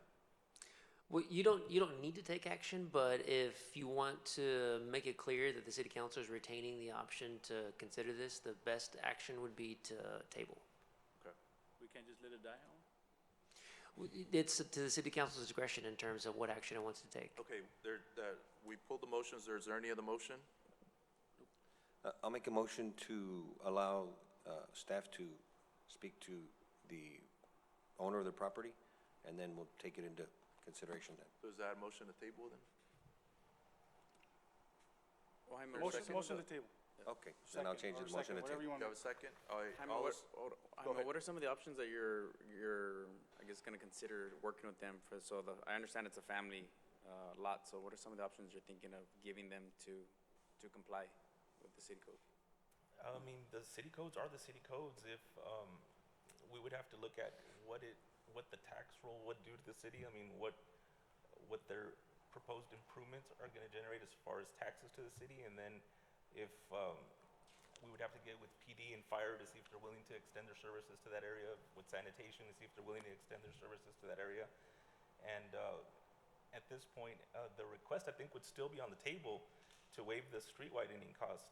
So that would be something that we could still possibly see in the future, and it would be up to the council to whether, weigh those options, whether they want to bring them into the city and waive that Because right now, it's still requirement. considered outside the city limits on. Still considered outside the city limits. ETJ. So that's why they're getting hit with that 44,000. Now, another option, I guess, and this is kind of like a far stretch, that they would opt to wait it out a couple of months and then not have to come through the city, and then they just go through the county and don't pay anything because of the new Senate bill that passed. Well, me personally, I'm good with approving them. That way they can start building already on their homes, even though it's outside the city limits. Like, I'm okay with that. It's just my opinion. I don't know how the rest of the council feels, but if, Well, we have a motion right now to table in a second, unless they want to change their motion, but I have to call for a vote because we already called for a vote on the other one. It could always come back as a motion to table, so all in favor to table at this time, please raise your right hand. All those opposed, same sign, so it'll be tabled. Does it come automatically back, or do we have to ask to be put back on? You may ask to have it come put back on, or city administration can put it back on when it's ready to be presented again. Okay, great. All right, thank you. Thank you. Moving on to item 9, awarding of bids. We have item A, consider authorizing the purchase of components for the wastewater treatment plant ultraviolet disinfection system as a sole source item to Trojan Technologies in the amount not to exceed $54,714. Motion to approve. We have a motion to approve. Is there a second? Second. We have a second. Any discussion? If not, all those in favor, please raise your right hand. All those opposed, same sign. Motion carries. Item B is consider awarding RFP number 2023-013, voluntary employee benefits products, and authorize city manager to negotiate and enter an agreement with such firms. I was going to ask council if we could suspend the rules so that we can have this discussion without having to So ask for motion. Is there a motion? Second. Is there a second? All right, all those in favor, suspend the rules, please raise your right hand. All those opposed, same sign. I requested that council I know there's a lot of products here that we went out for proposals, and I just want to make sure that any questions maybe council had without having to make motions could be answered at this time, if there was any. But can you just give us a brief overview? I know we had this at our last meeting, but it was tabled now for this meeting. If you can just kind of give us some general, this is a voluntary products for our employees. That's We've already correct. approved our group health insurance. This is for our employees to have the options to select any of these products. And of course, carriers that we went out for proposals on. Is that correct? Mayor, if I may, pardon the interruption, Belinda. I just wanted to make a note, for the public and for council as well, that I did provide some supporting documentation, supplemental information that I did update the cover sheet of the agenda item, and I did provide an updated product list to council that was also added to the city council agenda on their website for the public purpose and for transparency purposes, so they can see the same thing that the council is being provided. I know many times we provide supplemental information, but I just felt that it was important that the council, as well as the public, know of the information that is being provided. I do apologize to council for the delayed submission of this information. It was just additional. The worksheet was reworked a little to maybe clarify some of the information, although the same information had been previously provided to council as well as to the public via the agenda packet. So I just wanted to make that known and for public purposes. Well, and to be clear, there was no new information. This is No, just sir. the summary that y'all provided us to just be a little bit more clear. Is that Correct. Okay. There was no new information. It was just for clarification Right. purposes. Okay, great. What did you use to clarify it? What were the things that were added? So basically, I utilized the summary to be able to identify the action that is needed and what the city staff is requesting from council. At this time, the RFP was for products, and then of course the products were submitted by carriers, and then there's an associated agent slash broker that may be associated to a specific carrier or product or product. Do you have the summary from the last agenda item, the one that we tabled? I do not have it with me. I think it might have been part of the supporting documentation that was uploaded on the agenda packet, as well as the information that was given to council. Good evening, Belinda Torres, Director of Human Resources. We do have a respondent list. This is the same list that was provided in the last meeting and this meeting. And it has a little more information, detailed information that may help you make a decision today. If you'd like a copy of that, we have those available. Is that this one here? Yes, it's just a little longer, maybe more visible and Okay. more, Yeah, because there were Would you like a several carriers for each of the products, right? that's correct. So I do want to mention, we are in our final phase of our open enrollment insurance products. So we're hoping to hold open enrollment for our city employees as early as August, and in preparation of the October 1st effective date. As you mentioned, we've awarded the group benefits, medical, dental, life, vision, and the last products that we need for our employees and open enrollment is our voluntary benefits. We were seeking proposals for the following products: accident, cancer, critical illness, emergency medical transportation. We explored the new product, flexible spending account, hospital indemnity, legal, permanent life, which is also a new product, pet insurance, a new product as well, and short-term disability. So we do have our agent of our insurance consultant, Ms. Yvonne Ortegon, who received and evaluated the proposals. And she is available as well for any questions. She provided a summary of the recommendations of these products based on the plan design and the rates.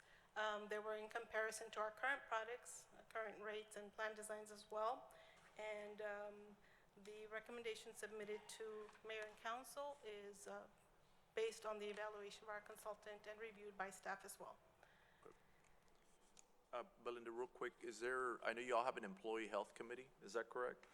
We have an employee engagement committee. Engagement committee, and did they, not review this, but did they provide feedback on what kind of products they want to have or for their choice? The engagement committee, no, they were not involved in this That's process fine. this No, time no around, problem. right. it's something we can definitely explore in our upcoming meetings and Yeah. gather their feedback. We did conduct a survey. I believe I shared those results back when the group benefits was awarded. But of course, all these products and evaluations are always on the best interest of the employee and their money. These products are employee paid only. They're not paid, the city does not participate in the cost. And so if you'd like, I can have Ms. Ortegon provide a brief summary of the evaluation. Ms. Belinda, I have a couple questions first. So this, I think the confusion and the reason, and I thank the mayor for tabling this last meeting.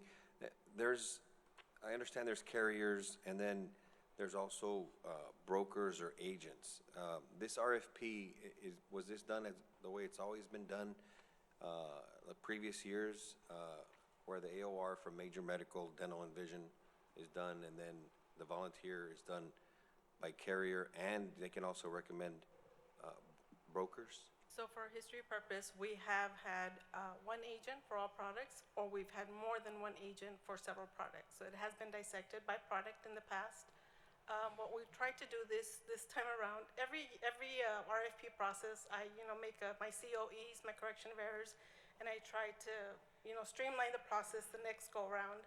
I communicated this information, shared with Mary, with our city manager, assistant city manager, and staff. Our goal was to streamline the process by assigning our agent of record, and our agent of record would administer all benefits, all products to our employees and to the city. But we can have both one agent or several agents. We've done both in the past, so it's up to mayor and So what is the deciding factor in having one agent for major medical, dental, and vision, and the same agent for voluntary products versus the RFP this time where it can be multiple AORs for the volunteer? Typically and historically, more than one agent, the selection of more than one agent has been decided by mayor and council. We provide the information, and mayor and council can make a decision on appointing one agent or more than one agent. But the RFP, you said, sometimes goes out differently. Right, so this So time around, what was the criteria for that decision? this time around, our evaluation included language to allow for our city to appoint an agent through an RFQ process, and that happened early in June. And so this agent, along with a consultant, will help us in acquiring the voluntary products. It was mainly to streamline the process. The commission, agents are paid by the commission, right? And so a couple of years back, our medical plan no longer includes net of commission, or no longer includes commission in the premium. So our agent is pretty much conducting services using their platform, providing the benefit guides, attending orientation, open enrollment, assigning their agents and whatnot out of their pocket. So, the money that pays for these services is through the commission that they receive through these products. And so because we have eliminated commission from a medical plan, we wanted to kind of streamline one agent for all products. But like I said, it was just a thought or a plan, but we are allowed, or you can appoint more than one agent. So the RFP allows for council to make a decision whether we want to have one agent or have several. Is that correct? That's correct.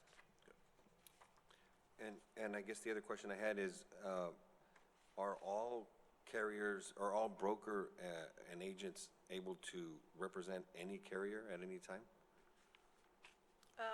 Because, for example, if you have a carrier here recommendation and there's two different brokers, is that because they were named by the carrier, or?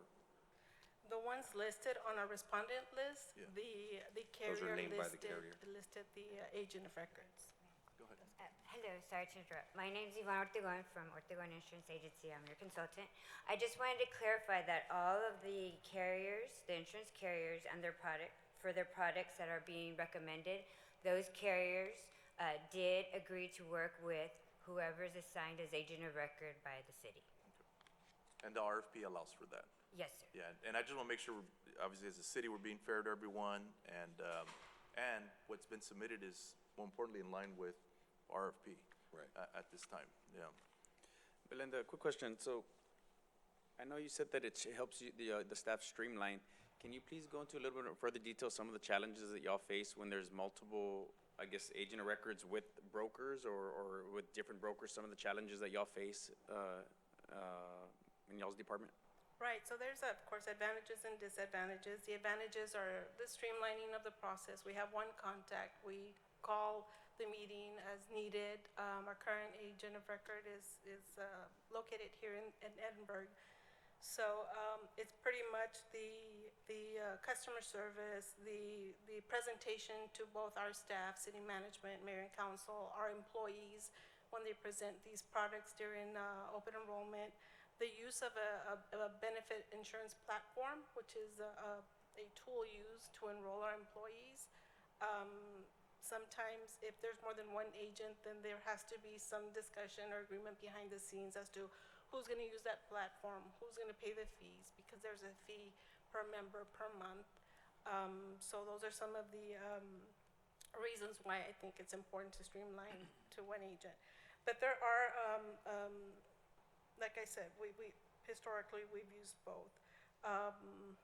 So the disadvantages would be that now we split duties and responsibilities. We may now have to determine who's going to use or supply the city with the benefit insurance platform, who's going to pay for that. You'll have our open enrollment sessions will now include several agents.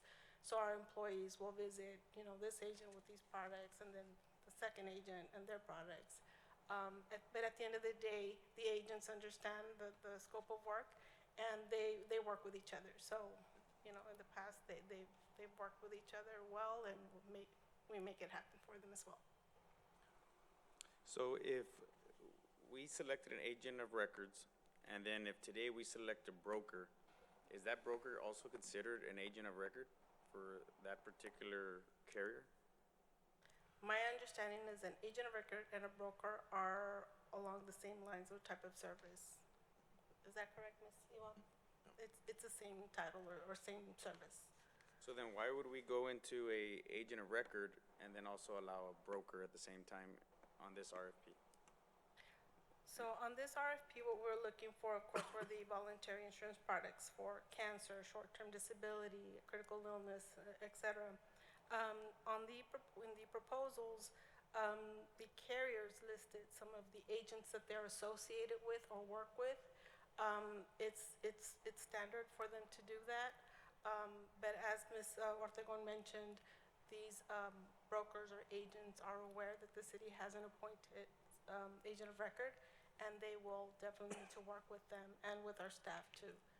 So did Mrs. Ortegon, did she go out for brokers and carriers or just carriers? No, just carriers. The RFP was for just carriers for our voluntary products. So then if you had just went out for carriers, then why are we receiving brokers and the carriers together? So because it's an open RFP, anybody can respond. And it is pretty much customary, especially here in the Valley, where if an agent sees the RFP and gives it to the carrier, then the carrier puts their name on it, but it doesn't mean it's associated necessarily. It's up to the council to decide. If you already have the agent of record, then that's who the carrier will work with for the products that are being approved. So when you were doing the whole consulting for the RFP for the different products that you had, did you go in there thinking that the agent of records would be handling everything, or was it just you were just thinking that it was going to be split up between brokers and the agent of records?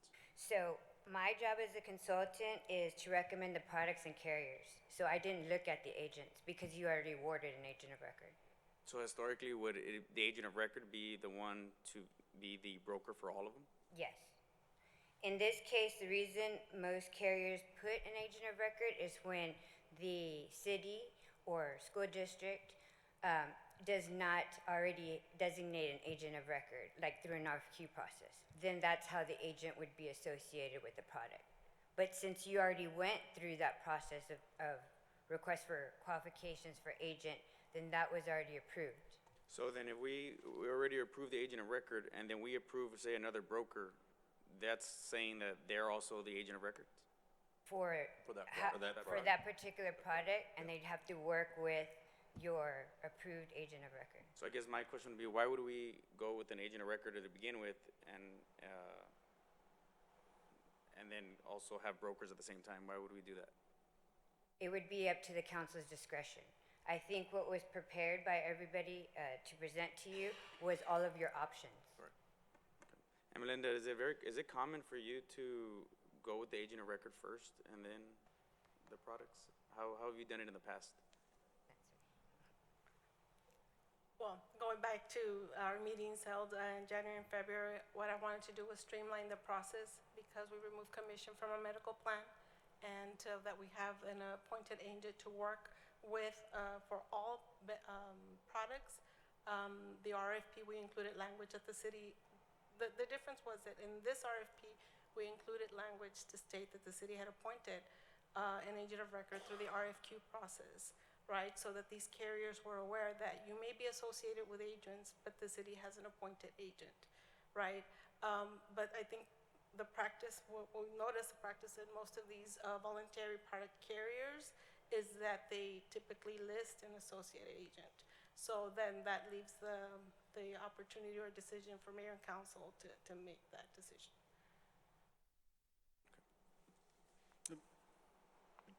Go ahead, sir. You good? All right. The agent of record, did I understand that you're saying the agent of record right now, he's not being paid, he doesn't get paid because there's no commission? The agent of record 'Cause right is now, compensated. he has the health, that company has the health, Dental vision and dental. And they do They're the enrollment. compensated through commission for all products, medical, dental, life, vision, and voluntary They are. products, except the medical plan. Okay, So, I right now, did- the agent of record, he is getting compensated, For all products except medical. but we haven't awarded any products. Only thing we've awarded is, Well, there's Medical, dental, vision, and dental. there's vision. Dental, vision, life. that was If I like, may because like, because confirm? we need to go back when you talked to us, it's like, we separated this into two things. This all should have been, I would have liked to have seen it all in the same day, so we understand it, because right now, it seems to me like It's all half of us separate. are thinking Yeah. this is two different, So the we got an approval apple and of an the orange here, but now we're saying, wait a minute, we're trying to make it all oranges. So the approval of your agent of record, which is RJG Retirement, Rolando Guerra, that is effective for October 1st of Well, 2023. that's what we're talking about that- for, yeah. okay, the agent of record, whoever's got everything, if you want to be, but that's not what we're talking about. We're talking about what's in front of us here today and what we awarded then. So, say it was a new company that got awarded in the past. With the award he got right now, we're saying he gets no compensation because he didn't get the, He was already our agent yeah, of but record pretend like he's not even, did we give it to somebody brand new? Then the new agent of So they bid on record? something they don't get paid on?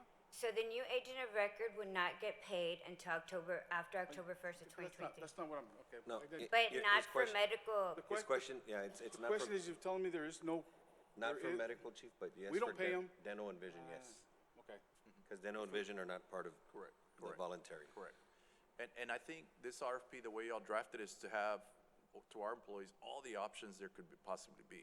Because if we tie ourselves, it's just a question to, let's say, one agent, we're limited to what that agent represents. Am I correct in that or not, or? So the RFP was done so that it would be open for all carriers To get all the options we can. to get all the Okay. options they can for Right. the products. But now we're faced with, obviously, some submitted, like y'all mentioned, some associated agent, yeah, I get that. But shouldn't this be done at the same time? It's all insurance. It could have. It's I all mean, insurance, so we should go yes. out, we're going out for medical, dental, vision. Because medical, dental, and vision aren't the same company, right? We've got, Correct. they're all different companies. Right. So it's not like we've got Correct. awarded one company. We awarded that day 3 different companies. Correct. Or carriers, right? We're using the word carriers. We awarded 3 different carriers. This is just a continuation. Why didn't we do it all at the same day? When we go to accident, we go to medical, we go to Yeah. long-term disability, and it's just a Well, these are continuation all of the same RFP. voluntary products that you're mentioning. That's the RFP process that we're Right. undergoing right now. So what happened is, Yeah, but why didn't we do it all at the same time? That would have made, I think what we're lost here is because it sounds like we've done two different RFPs. So two different RFPs can have two different results and two different parties, everybody involved. But on the other hand, they're saying, well, not really. It should be the agent of record involved in this. So what happened is, to go to the timeline, going back to the beginning, is the staff did the RFP for the employer-paid products, and then the insurance consultant was approved Right, after the fact. after the fact. Yeah. And then my job was Those to already out. review everything that came in from the employer-paid products, and then go out for requests for proposals for the voluntary. That's where it disrupted and made it two instead of just one RFP. But it could have, Chief, you're right. Could have, 'cause then- Could have been one RFP, And I yes, think sir. for purpose of the council, I'm aware, and I know Chief's aware, we used to work with the city. I think whoever we select, there is an open enrollment process, is that correct? Yes. So whoever we select, whatever agent, whatever product, when is that open enrollment, Belinda? August 7th, August 7th, so there's one day, all city employees, just for council's information and the public. 2-week period. There's a 2-week period where you need to come in, and all the products, agents, anybody associated is there, present, so that employees have the opportunity to go over any product that they would like or those things. We start with, obviously, medical, our major medical, group health, but all these volunteer products, that's our, and I understand, I think, do we go to the job sites too? To the different buildings or? So after COVID, open enrollment process became a bit hybrid. So Oh. we have the phone or via video, and then we have 3 days assigned to in-person enrollment. Got it. Okay. So during the open enrollment, if we go with, Wellfleet and then with the agent of record, and then the next one has a broker on there, are the staff gonna meet with the broker, or they're gonna meet with the agent of record on that particular product? They're gonna meet with the carrier. No, it would be the broker. agent of record, and if you assign another agent broker for that product, then they would meet with them as well. So they would meet with both the agent of record and the broker together? If it is approved by the council to add more brokers and agents per product, yes. So in your professional opinion, these brokers are here are just another agent of records for that product, right? Yes, sir. Well, but the agent records are approved by the council. Right. So just in summary of what I heard everyone saying, and the mayor kind of touched on this, if we had not requested other broker agents, would we be limited to what carriers we could offer the employees? No, sir. And the RP, I did indicate on there that the agent of record was going to be approved by, through the RFQ process. So no agent should have been associated with the carriers. But it's customary for them to do it, and Why would they do that? because in some cases, it allows the council, the board, to be able to assign the agents that way without going through the RFQ process for agent of record. So I understand, instead of giving, before I answer that, so my second question, thank you for that. Second question to Belinda, do you have any issues, are there any problems dealing with multiple brokers for these different voluntary product carriers? Like I mentioned, some of the disadvantages are the duties and responsibilities, the cost of some of the services associated with open enrollment and orientation and our daily meetings and presentations. And but the main challenge is the use of the benefit insurance platform, and that's the tool used to enroll the employees. At the end of the day, our agent of record, we meet with them, and they have They this work it out with communication. Yes, the with carrier agents. or or Correct. the newly assigned broker? That's correct.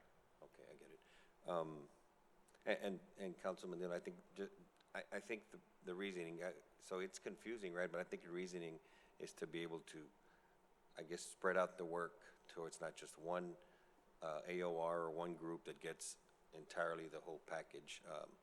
But it is, I agree with Chief, I think it would have been better just do it all the same day, because now it's kind of confusing And it's been done the same. I mean, it goes back and forth. Right, either Sometimes or, one right. item will be like RFP for group major medical, and then the very next item is Yeah.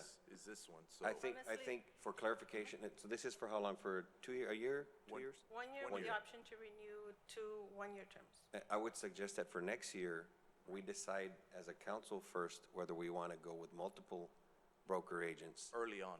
before, Early on, that way yeah. we already know what we're gonna, the decisions that we have to make versus we thought Based we on were. some of the previous challenges, that was one of the reasons why I wanted to streamline the process this time around. But now there's challenges there too as well.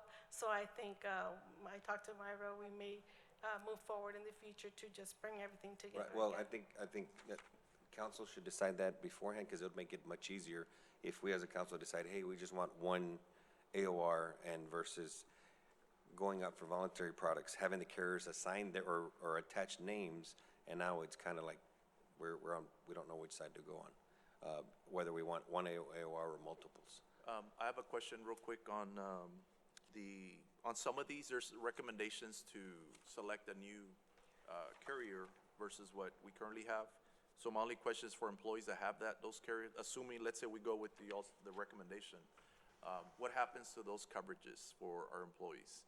So I know accident is one that I recommended to switch to another carrier, which you already have Wellfleet in there for critical illness, but not to get accident, because it was lower in cost.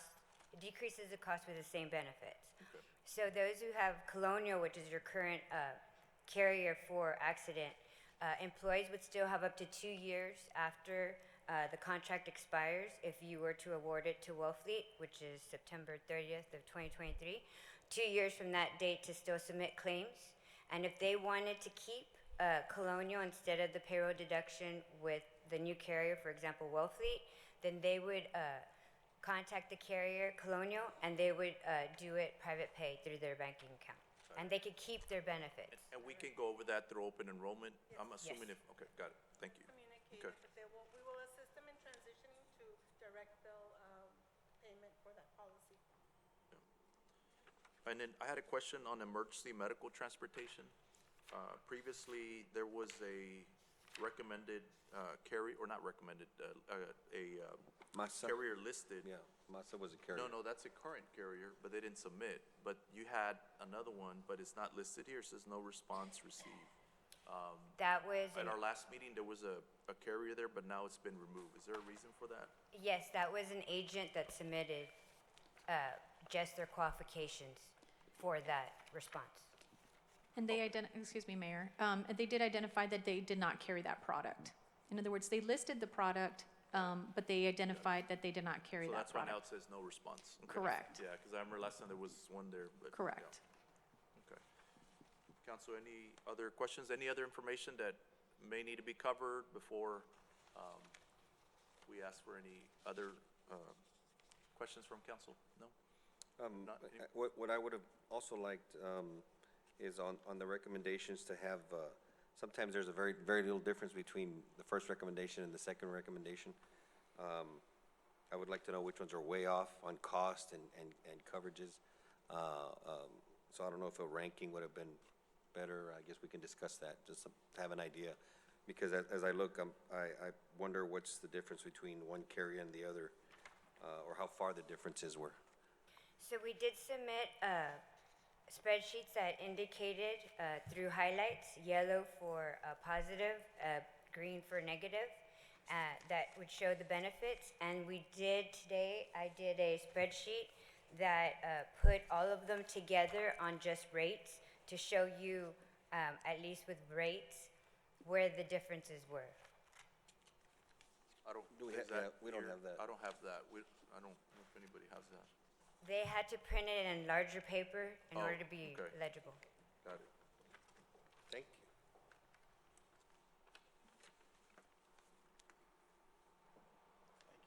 And then while they're doing that, flexible spending, okay, so just for the council and the members of the public, based on the information I have, there's 10 products, 7 of which we currently have in place that our employees have the option to choose. And then there's 3 new products. Yes, sir. And so my only question is that those new products came from that survey, Belinda, or how do those new products get selected? I was just curious what, From this survey and from some discussions that we've had with some of the employees, Got and I it. think pet insurance was also requested from Jason, maybe Councilmember Jason, which one, the hospital? the pet insurance. Okay. That we've had some of the employees kind of discuss and talk about those benefits in during prior enrollments. I don't see here supplemental retirement. Is that a separate product or? Right, yes. Excuse We me? didn't include the 457 supplemental retirement. Okay, but that's, I think that would be a separate RFP. There's some financial criteria and responsibilities and do behind we those have, plans. I guess, are we still under contract with that? It hadn't expired, I guess, or? Right, we Okay, got currently it. offer 3 different supplemental Right, retirement okay. plans. Got it. All right,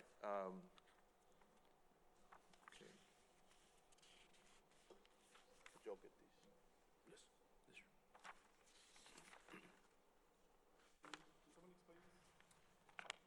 Okay, so it was requested by administration for me to put this together for you.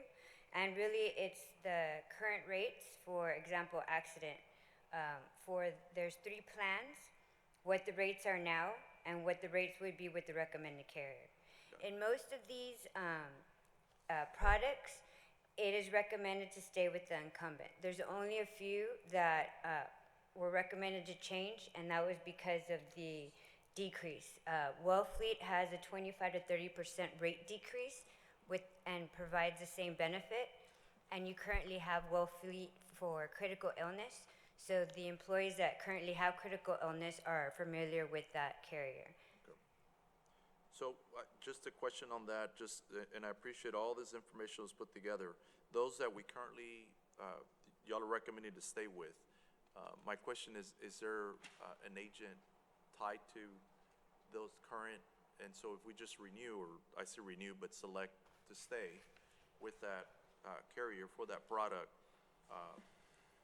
is there an agent already have been assigned or not, or how does that work? So I spoke to all of the carriers that are being recommended, and they will all work with the agent of record that was assigned by the council, Okay. unless told otherwise. Or any other that council may select? Yes, sir. Got it. Mayor, I'd like to make a motion. Okay. So for the accident, I would like to take the city insurance consultant, Wellfleet, with the agent of record. For cancer, I would like to take the recommendation Colonial Life with the agent of record. For critical illness, I would like to select the Wellfleet with the agent of record. The hospital in Indemnity, I'd like to take the agent of record for Colonial Life with the agent of record. And then for permanent life, I would like to use Texas Republic Life as a carrier and Keith as the broker. And then on the pet insurance, I would like to use American Family Life with Cuella and Associates. And the short-term disability, I would like to use the Trustmark Voluntary Benefits with the agent of record. Legal. Say with agent of record, do you mean our current agent? Our current agent of record. The one we awarded. Is there- Correct. Not our current, but it's the same. The one that we just We awarded. the other. We have a motion, is there a second? You can do the legal? Where's the legal? Legal? Austin? People had no, The legal ahead. no responses, so the recommendation would be to renew with the current provider who did submit a renewal with no rate increase, which is Masa. No, it's legal. Yeah, we'll keep it. Oh, that was legal, I apologize. Yeah, it's Allstate. Masa was medical. Yeah, Masa's Allstate. medical. Oh, yes, legal, Allstate. that's the only one that you're Yeah, missing. legal with Allstate with the agent of record. I'll second. We have motion and a second. Any discussion, council?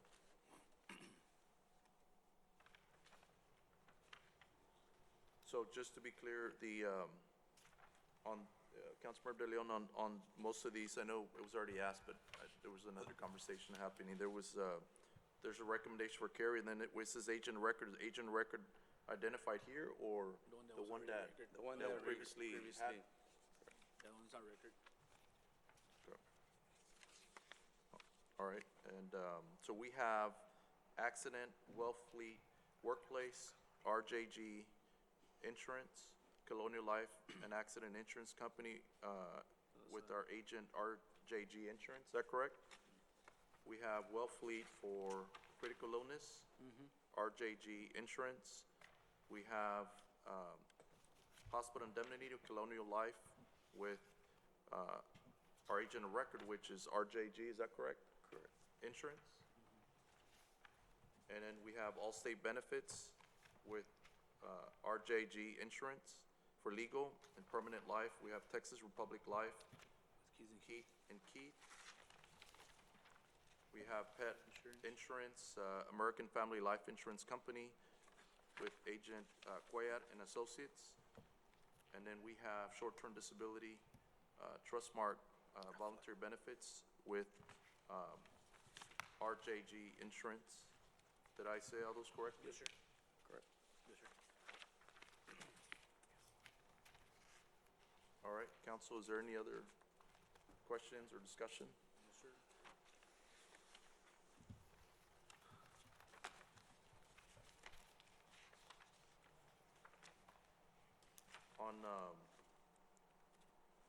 On any of these, like short-term disability, my question is, like, for example, Trustmark voluntary benefits, that carrier, we don't have, is that the one we have right now? Yes, sir. So we have that one right now? Yes, sir. So But employees right now have them and, okay, now, they did offer an additional waiting period, which is extended from the 7 days to 14 days. Yeah. That would allow your staff to still get the disability coverage at a less, lower cost. To give her a cheaper option. Yeah, less expensive option. got it. And that one, we don't have an agent right now? Yes. For Trustmark, Yes. RJG is your agent right now. Right, okay, all right. All's in, any other discussion? If not, all's in favor of the motion, please raise your right hand.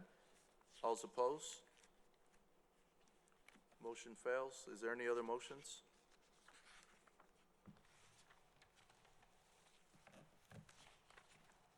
Mayor, I'd like to make a motion. Go ahead, sir. And if you don't mind, if you could make the motion in much the same way, or you can do it individually by product. Can you do that, or? Yes, you can go product All by right, product. I mean, I just want to make sure so we can follow along. Go ahead, sir. Okay, you want to start with accident? Is that, that's what Yeah, you? however you like. I just want to Make it easier on this sheet. Go ahead, go ahead. So we, shoot, I haven't thought about accident. We'll do with accident with Cuellar and Cuellar. With Cuellar Okay, but just on the, and the well fee. We'll keep, motion's gonna include all the recommended from Ortegon Agency for the. okay, for the- so Wellfeet, workplace, Yeah, for Be Well Feet, and you want to, with the agent, with the, the broker, would be Cuellar. okay? And then Keith and Keith for cancer. And remember, keeping all the colonial and everything that's been recommended.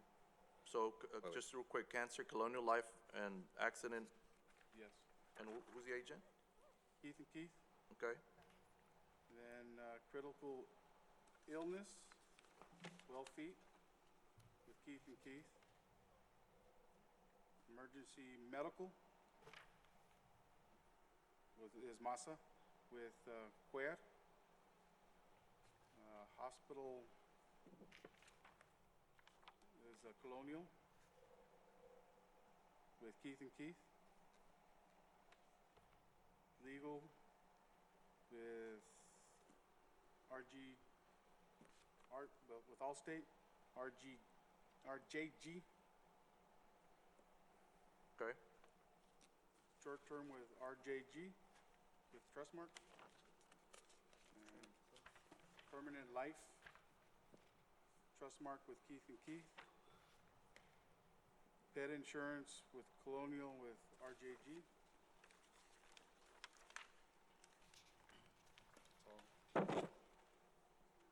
all right, I'm going to go through it again, just to restate the motion. We have a motion for Wellfleet, Accident. workplace, accident, excuse me, yes, thank you, for Cuellar and Associates as an agent, cancer product, Colonial Life, an accident insurance company, Keith and Keith, critical illness, Wellfleet, Workplace, Agent Keith and Keith, Emergency Medical Transportation, MASA. That's our current There was no carrier, is that response correct? on that one. Yes. With Guayat and Associates, we have Hospital Indemnity, Colonial Life and Accident Insurance Company, Keith and Keith, Legal, Allstate Benefits, RJG, Permanent Life, Trustmark Voluntary Benefits, Keith and Keith. We have Pet Insurance, Colonial Life and Accident Insurance Coverage, RJG. And we have Short-Term Disability, Trustmark Voluntary Benefits, RJG. Did I get that correct, Chief? Yes. Permanent life? Permanent Life, Trustmark with Keith and Keith. Trustmark, Keith and Keith as agent. And pet insurance Colonial with RJG? Correct, correct. Short-term Trustmark Voluntary Benefits, RJG. Now, just for clarification, Yes, ma'am. if you want to ask legal, are you going to have Well, the? let me first ask for a second. I'm sorry, we only have a motion. Is there a second? I have a second with discussion. No, but go ahead. Go ahead, ma'am. Sorry. Well, go ahead and then, I guess my question would be, are you going to have the agents, Keith and Keith, and for example, in Guayat and Associates, be the sole agent for those products? Or are they going to split with the current agent of record for those I would products? assume they have to split because we have an agent of record, so they'd have to work together. Yes. Yeah, go ahead. You had a Yeah, discussion. that was one of my questions, but I think, emergency medical transportation, that, I heard it was for Cuellar, but, that was pulled, wasn't it? Or, No, there was no, Masa is the incumbent, It's that the is the current. current carrier. Okay. Yeah. and, okay, that answers that question. But the other question I have is, are we okay choosing a broker that's not,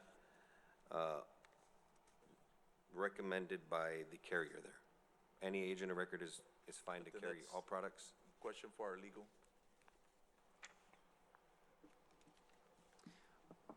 I'm sorry, what was the specific question?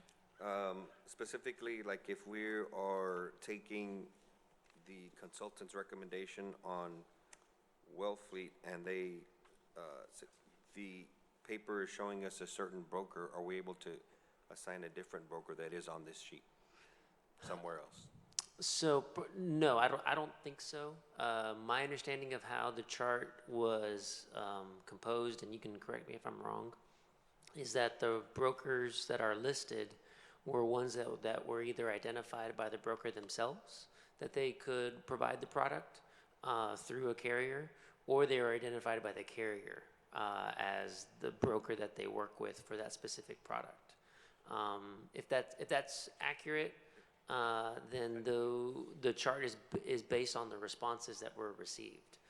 And so you can't go outside of the responses that were received to pick a different vendor who was not identified in a response. We were just told that that our consultant contacted everyone, and that they're willing to work with whomever we select. Right. So, And the RFP allows for that, Yes. based on, the Yes, way it was submitted. ultimately, the council has discretion, is Right. my understanding. I guess my only concern with that is that we have 10 products and our agent of record is only receiving 1, 2, 3 products out of the 10. That's just my only concern about that. is The that- way that I understand it is they would receive commissions on all products. Right. But then these agents would split on those specific products with Correct. them. I guess what I'm having a hard time to figure out is Belinda said that she was trying to streamline, that way it wouldn't be so much back and forth and all that. In this case, it's kind of like Keith and Keith right now is the agent of records right now because they have more items than everyone else. They would only get, right now, the commissions are 10% pretty much across the board. They would get 5% and the agent of record would get the other 5%. So they split it up like that. Yes, sir. Well, Jace, I mean, if it makes you more comfortable, we can give them Cuevas and let us split it. You want to amend your motion? We have a motion, a second. We're in discussion. Okay. I can discuss that, right? Yeah. Yes, sir. All right. Yes. I don't know, the attorney Yeah, was we have a looking at me. motion, a second. Right now, we're in open discussion. Yeah. But, so I think before we continue, I think council needs to clarify his position. Are we able to, let's say I chose, we wanted to do Keith and Keith, but that would mean that I need to change the carrier to who Keith and Keith is listed as here in, under permanent life, not crisscross, broker with a different carrier. Right, that would be my understanding, correct? And I know, or I guess if there was a call that was made to each to confirm, I don't know if we received that in writing, if we have a response on that. So on the insurance, I understand that the carrier is willing to work with any broker. My question is legally, are we able to do that based on RFP and the process? Well, I think before he answers it, let me just state that right now, this would be, whatever we take action on, it still has to come back. Is that correct? In terms of negotiating with these carriers? And do we? No, sir, that's already been done. Yeah, But This is to finalize so that we could right, so prepare there's for no open agreement enrollment. that comes back to us? No, sir. Okay, so this will be final, okay. Because it doesn't cost us anything, they're gonna negotiate with the Right, employees. right, right, Or sell to the employees, I should say. right. Okay, so, But- sorry about that, go ahead, Omar. Right, no, I don't think you can go outside of the written responses that were received.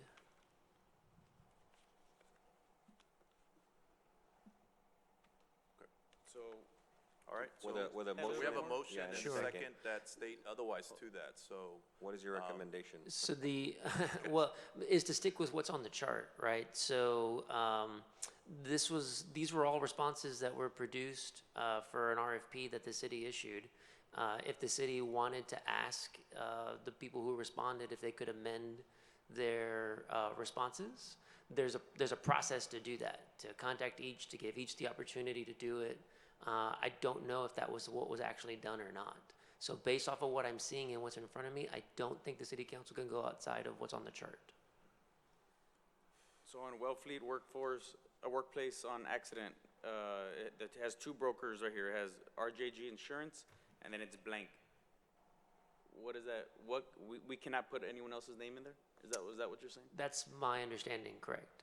And how do you go ahead and interpret that as far as on your end? So So can Wellfleet, Cuella Associates have the same product as Wellfleet Workplace? no, they did not indicate Wellfleet on their proposal Yeah. that they submitted. So- And Wellfleet did not indicate their name on the proposal that So was if you submitted want- by the carrier. But you if we want- take action as such, then what happens Well, then? they It Goes negotiate. back to what you stated, that they would have to work with them, or how does that work? I did a call for each carrier that's being recommended, and they said they would work with anybody that's approved by the council. Yeah, and I guess then That was we have to go verbal, back to not in Omar. writing, Then we have to but go back they to would. Omar to tell us if that's the Okay, then- case, then- what we're able to do. Then I'll add to the motion with the caveat that, the agents that were, what ones were That they're selected. confirmed. That they're confirmed that they'll work with. them. Right, right, all right. Are we able to do that as part of the motion? I mean, it I will just come wanted back. to If they just- say no, it has to come back. If I may, what I wanted to distinguish was what we're saying with the carrier is how they operate. It's different. He's talking about actual RFP rules for Correct. you all. Well, that's why we're So, looking yes. at our city. No, we understand that, but I think that's why that is being stated, to know if that is done, if that's allowed. Yeah, so what we have here is what the responses reflect. There's a way to allow everybody who submitted a response to amend, but my understanding is that specific process was not followed, based off of the descriptions that I'm hearing now. So I don't think the city council can go outside of what's on the chart. So, in other words, Councilman Dillon, if you want a certain broker, you have to stick with that carrier, Right. correct? Or the one that they indicated. Or if you want to go with recommendation, then you have to stick with. Right. And if there's two, you have to choose one. And if you don't choose, the only one that is blanketed for all is the AOR, our original AOR. So then on the accident, Councilman White, which was the one you picked? Cuella Associates, which one? The first, First. I have to get it out.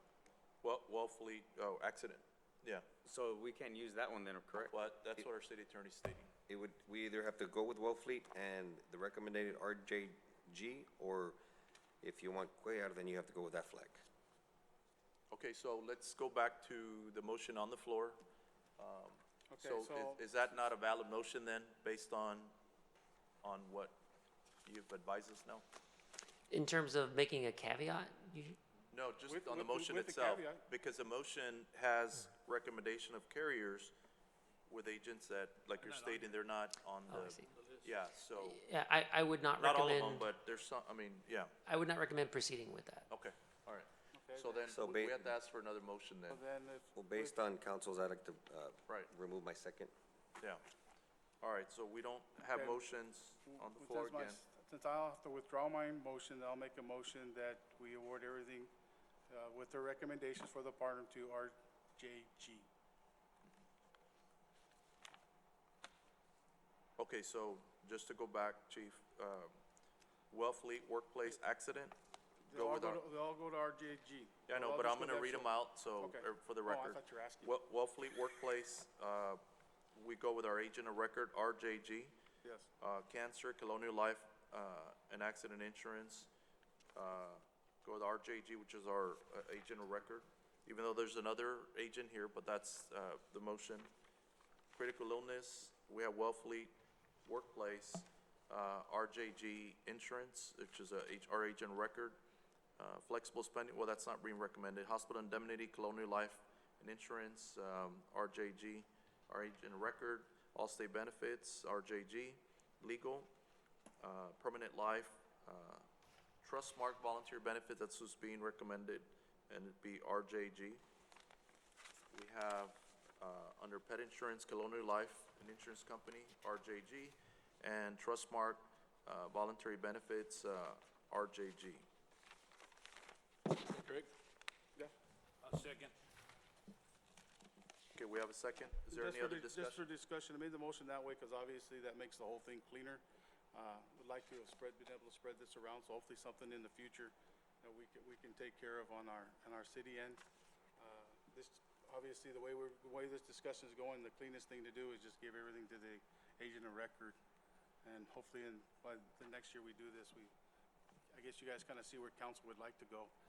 We'd like to, with all of our projects, we try to spread it around the city. Might be not, because I'm kind of speaking for everybody, but maybe not, but we like to share our city resources within our community, so I think that's what we'd all like to have done. My recommendation for is next to time. go back next year just for RFQ for agent of record, and with that procedure, you can designate what products you point, want for that, products that are existing, what you want. That's why I'm willing to pull the motion and make that suggestion, Mayor, just so I can be on the record for it, just to make it cleaner. All right. Let's improve on this, because I know that there was a lot of confusion on these different products, and absolutely, we need to improve and. And with that said, can I just compliment everybody? It was a very nice debate. Thank you. I've been trying to tell people, this council, we debate and we change each other's minds, and it's something we've been able to do. I've sat here and watched other councils, other government agencies where it's just a one-sided argument, and we had our little debate, and just want to compliment you guys. Thank you. The vote's still not taken, Chief. It doesn't matter whether you Sorry, win I or had not, to but say that. the I had to say debate- that. But it's You walked right into that. All right, I will call for a vote now. If there's no other discussion, all those in favor of the motion, please raise your right hand. All those opposed, same sign. Motion carries. Thank you all. You convinced everyone. I convinced everybody with that speech. See, I'm done. Let's go. Next. Moving on to contractuals, item A is to consider authorizing city manager to execute an interlocal agreement between the city of Edinburgh and Hidalgo County Precinct 4 for the repaving of North Seminary Road within the city limits, within the county. Motion to approve. We have a motion. Is there a second? Second. We have a second. All those in favor, please raise your right hand. All those opposed, same sign. Motion carries. Item B is consider approval of change order number 3 for Desavala Park improvements and restrooms at Skate Park for reduction of an amount not to exceed $17,803. Council, Motion to approve with discussion. we have a motion and a second. Yes, sir. We just want to know why we keep on changing this order and where the funds are coming from. Good evening, Alicia Carbona, Engineer 3, for the record. This change order is for the reduction of, in the amount of $17,803. This change order is because we had to pay Sharyland Water Supply directly instead of the contractor paying them for the water meter. So that's why we reduced it from the contract amount. I'm just wondering because this is the third time we've changed the order. And it's like, all this would have been figured out when they started the whole plans. I believe Ellie, But this is a good change. Yeah, this we is didn't a spend any reduction, more. We but just- no, I see we your just point. moved it. It's an What had accounting cleanup. happened, sir, again, Tom Reyna, Assistant City Manager, when we went to go apply for the water meter, the contractor, Sherryland Water would not let us apply through the contractor. We had to go, myself, the city, and the school district to pay for that. So the city, since we were gonna be the primary use, we had to pay for that area, for Not the that water contractor. meter, not the contractor. Right. So we already had it in the contract for the contractor to pay it. So for us to pay that water meter, we're reducing it off the contract, so we can pay for it. I understand all that, Tom. What I'm saying is, we already know that Sherryland has their water supply there, so why wouldn't we have not known that from the very beginning? Right, so they just changed because they have a new director that's there now. Since now it's part of the school district, it's school district property, they want the actual property owner to do that, so that's why we submitted the MOU. And this is all a new process. Even to the amount of the fee was completely different at this point. So this was a surprise to us that they weren't going to allow us because we've done that before in some of the other joint use parks. Okay, All right, thank you. any other questions? If not, all those in favor of the motion, please raise your right hand. All those opposed, same sign. Motion carries. Thank you. Item 11, resolutions. We have one resolution. Council to consider authorizing city manager to submit a grant application to Apache Corporation under the fiscal year 2023-24. This is for a tree grant program. Move. second. We have a motion and a second. All those in favor, please raise your right hand. All those opposed, same sign. Motion carries. Item 12 is election. Item A is consider order of a municipal general election to be held November 7th, 2023. So move. Second. We have a motion and a second. All those in favor, please raise your right hand. All those opposed, same sign. Motion carries. Item B is discuss and Mayor, consider. on that, just for the record, 90 days, I know that currently our code is no signs till 90 days before Election Day or early voting? Early voting. It's pegged to early voting days. Early voting. Early voting day. So can we have that date so that we're all on the same page? Saturday, 22nd. What is it, Johnny? Put it, John, tell it. It's already there. 90 days would be August 9th.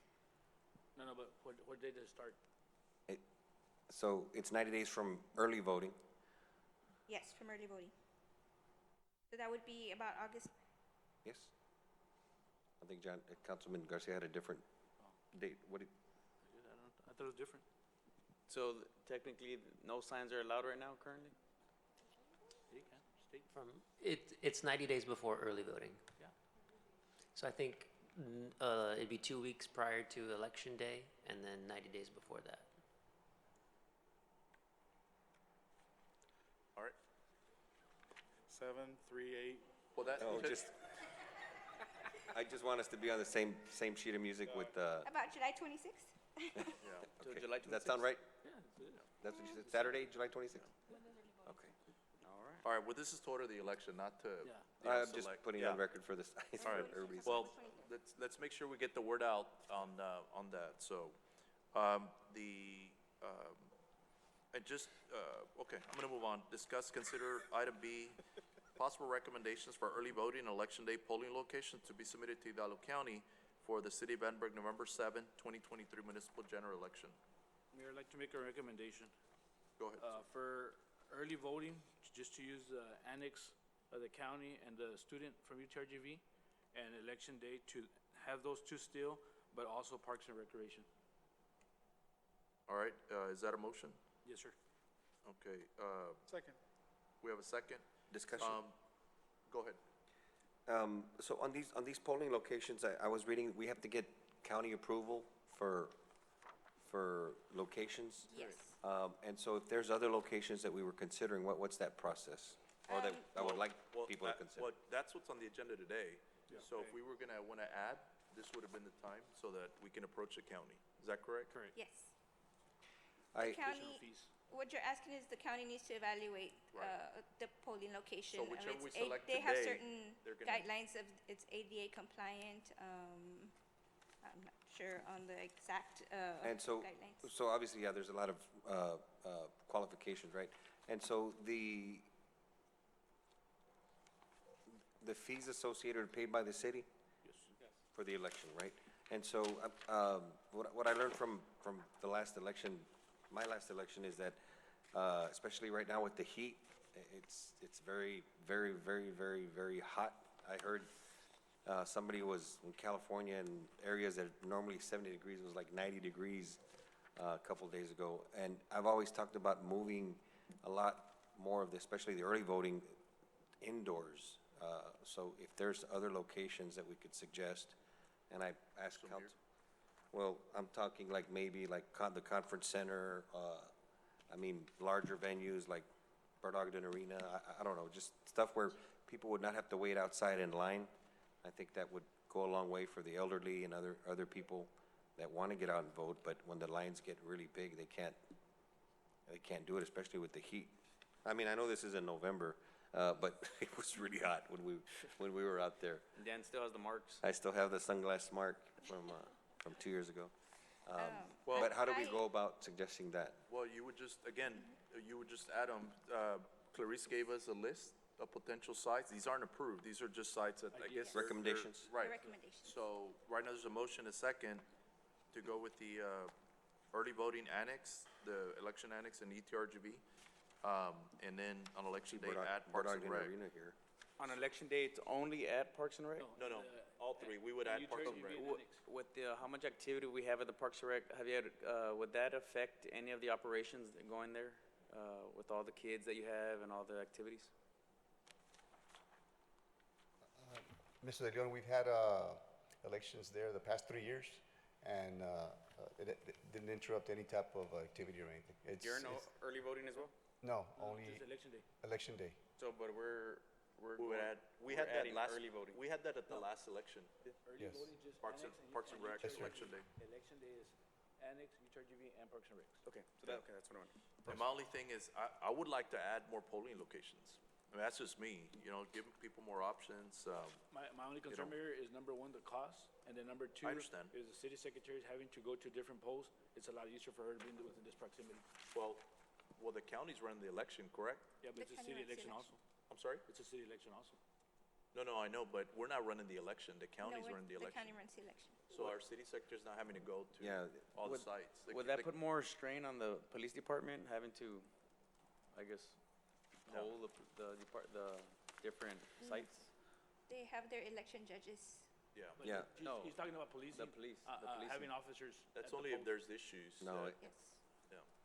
Yeah, and I'm kind of like, I'm with the mayor on this. I do want more polling locations, so people have more options, but I really would love to take this indoors and help the elderly, take them out of the elements. We always talk about, increasing voter participation, and the way it is right now, it's kind of dependent on weather. If it's raining, if it's too hot, if the line's too long, people get discouraged and don't vote. So what is the cost, like, for example, on these, do we have an idea, an estimate? Let's say we go, what's being recommended now is what we had before, right? So do we have an idea on the cost of that? And then what does it cost if we were to add at least one other polling location, just as an example? From how it was explained to me, it depends on the percentage of voters and the polling location. So they charge per the polling location and then per the percentage of voters. Yeah, because on early voting, I understand maybe keeping it the way it is, but on election day, people used to be able to go vote in different schools. I mean, you used to be able to go, in different and that's no long, yeah, well, then election day, so that's no longer the case. You know what I mean? And so, that's another consideration. Won't be as costly, if you add them to election day. It will be an early voting because it's 2 weeks. It's 2 weeks, right? Still? 2 weeks we pay. Can we reduce that to 1 week, early voting? No. I mean, not today, but, No, you can't. No, we would not be able to do that. That's good. set otherwise. so, anyway, that's just my thoughts. I just would like to see if we can add, maybe a southern location, that's what I'm thinking. People that live on the south, and then the election annex covers all this area. It's a very well The centralized. South Parks and Recs would cover that area. Correct. Well, no, for early voting. The school district uses Canterbury. I mean, Canterbury's always Correct. been a real popular. Yes, polling and then place. Freddie Gonzalez used to be used too. Freddie Gonzalez. Yeah. The 2021 election was 54,349. That's for the same polling locations Yes. being recommended? Yes. Yeah, and I guess we'd like to know what is the cost if we add additional polling locations? And what are the fees? The machines? Labor? What was the Labor breakdown? and 'Cause remember, the machines? other two we're The paying for, and then we machines, the threw in poll they workers. threw in the Parks and Recs building towards the end. That wasn't originally started that added. way. What did it cost, what would it cost us to add that? The other ones were already fees we're gonna endure anyways. Do you ever broke down what the additional cost was to add the Parks and Rec? Parks? to add Because the remember, Parks and the other two were, they Right. were already okay, and I think they We had added. a council meeting, and they added. Right. Coach, at Parks, was the land outdoors or were they all air conditioned there? Where was the polling inside? It was inside, right next to the gyms and the gaming area, and the lines were inside. The lines were inside? Yeah, I believe the lines were larger out here, in the. Yeah, in the and annex. that's what I'm trying to alleviate that. Well, if you have other locations, it'll reduce that. That's- Yes, sir. Yeah, How many days do we have left at the DHR Conference Center? Is there any way we can do the election day, maybe at the conference center? We can coordinate it. It just depends on what they currently have in their schedule. They might already have that date and time reserved, but it's definitely something that can be explored. Is there any way For we can election add that day. in the motion just to try it out for On the one election day? day? Yeah, on election day only, and try it out to see, depending on the availability at DHR Conference Center. But I think it's a good way to start what Councilmember Diaz is talking about, is starting it indoor, getting the people, getting Eventually people the moving idea, indoors. getting used to indoor. And also, I think it would help a lot of the nurses being able to go and vote there at the site on campus on their sites. Well, that's one option. The other option is the annexes here and then university, they're almost in the same central area. You know, I like to see maybe election annex and then somewhere in the south side, you know, that we have, this for early voting. It's not adding costs, it's just it's just switching a location. I mean, I don't know, it's just an option to consider, just to Yeah, because the geographically UTRGV have. is very close to the annex building, so it doesn't make sense. The students, the student body and the. yeah, and the students vote there, but also a lot of people that did not want to be part of the hoopla over here, Which they was- would go there. I'd hate to limit, Well, these two Sites. gentlemen are on the ballot, so I'm here to, on this November, so I want to get y'all's feedback. I'm You already fine. made your motion, but I'm fine with the I want to get your three locations thoughts, chief. If we're gonna add another one, I'd like to see Canterbury. I think that's the side. For election day? For election day. Mayor, on election day, they are countywide polling locations. So anyone can vote at any of the polling No, locations I know, but on election we day. don't have any more in Edinburgh. That's the issue, countywide. I think those are the ones that, all the ones that we have. Yeah, No, but there's no right now you can vote Only- countywide No, anywhere. but The there will ones be a state closest- constitution amendment, so there's gonna be countywide polls, but, I mean, Do you know what county's gonna have open? The ones closest to the city would be the Lynn San Manuel Fire Department, that would be north of Edinburgh. The San Carlos Endowment Center, which is east. Magia Elementary, which is on the west side. And south would be the Parks and Recreation. So, we have nothing southwest? correct. yeah, and So- so I, All right, If- so, so for the council, I would love to see Edinburgh Conference Center added as well as Bird Ogden Arena for the well, east side. if not the conference center, we can add Canterbury. The only concern is we have to coordinate with the school district, you know, and because it's a Tuesday during, school, and it could happen. I mean, it's always happened during school hours, right? We wait on this, item? Do we have time to, let's say we wait till next meeting? Do we have time? Yeah, sure that we we get- have time till next meeting. Well, it's due the 31st, but they said that, the county said that we could have a little bit more time. Okay, but we need to have it at the next meeting, guys, because Right. the county needs to, if it's a new site, they need to evaluate it, make Yeah, sure it complies. I agree with that, but seeing Edinburgh Conference Center on this list as well as Bird Ogden Arena, were the dates checked on these items? On They these have- locations? No. I would, yeah, I mean, I think I we like need- Canterbury. Yeah, I think That's- if we could get a list to incorporate what's been said here and to verify the availability. You wanna Yes, sir. bring me to the next one? But What- for what- election day, right, Dan? Just for election day? You're talking about election day? Yeah, that's what we're talking about, because it's gonna cost too much to, Yeah, early voting. for early 2 voting. weeks, It just, right. that would, Well, what about an, early voting if we stay with the annex, and add somewhere in the Somewhere south south, versus yeah. having the UTRGV? What are y'all's thoughts on that? You deteriorate from the students and the website from not voting, because that's what we've always used. Yeah. I don't know, I think UTRGV, we pay for that site to, because most of those kids are all coming over there to vote from wherever they're from. Right. Because during early voting and everything else, you can go to the university and vote, it doesn't matter where you're from. Right, you And could vote live. for that city's correct. elections. It's or a whatever constitutional elections. amendment, Yeah. election also. Well, The thing is also, a lot of, it's to get the numbers up and the voters, because the students are there, so they'll go vote during their lunchtime. Yeah, but And I know that's there's groups. not gonna affect we're paying for it, and it's not gonna really affect our election. Because right now, the county's machines, if I'm not mistaken, you can vote anywhere on a county-wide election. You can vote, I can go vote in San Carlos for an Edinburgh city election. Yes, sir. Or for an Alamo election.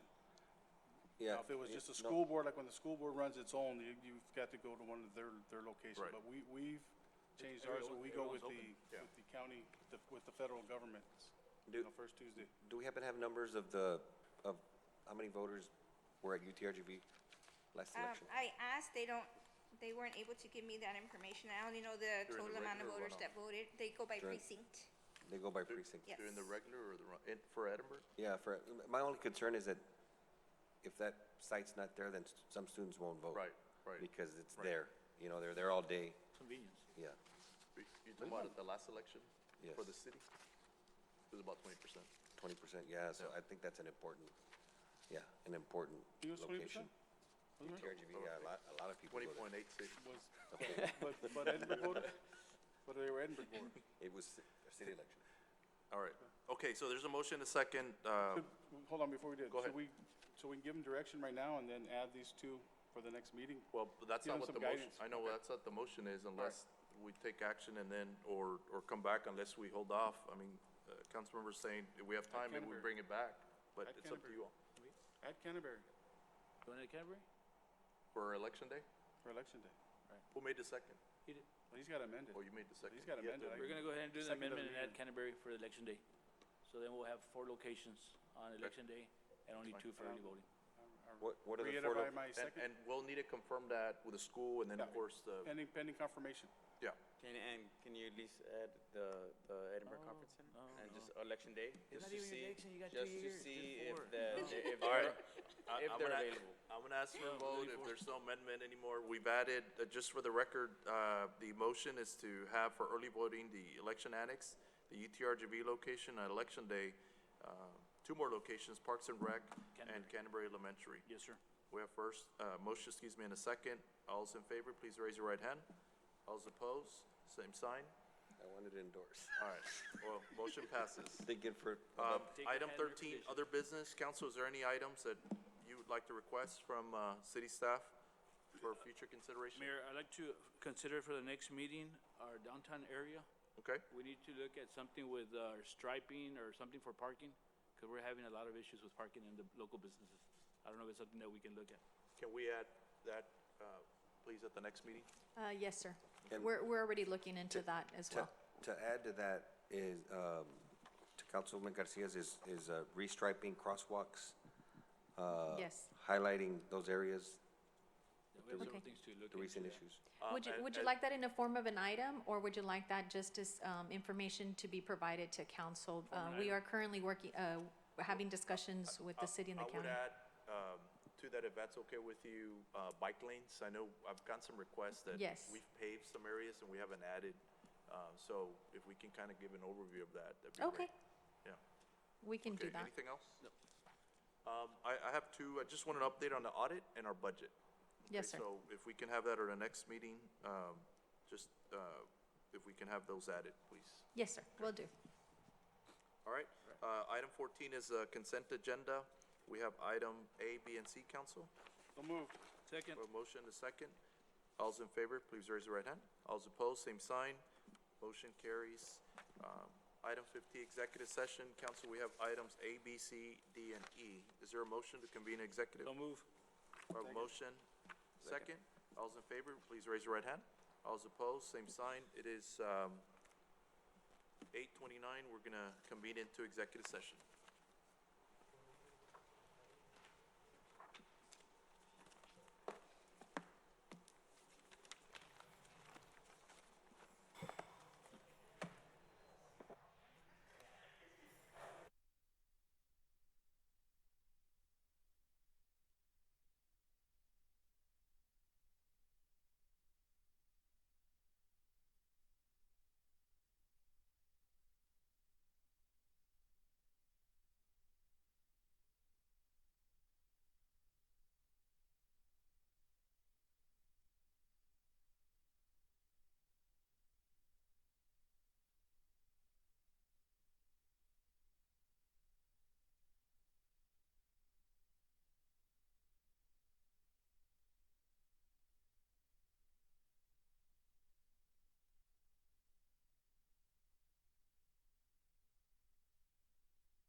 What's up, Noe?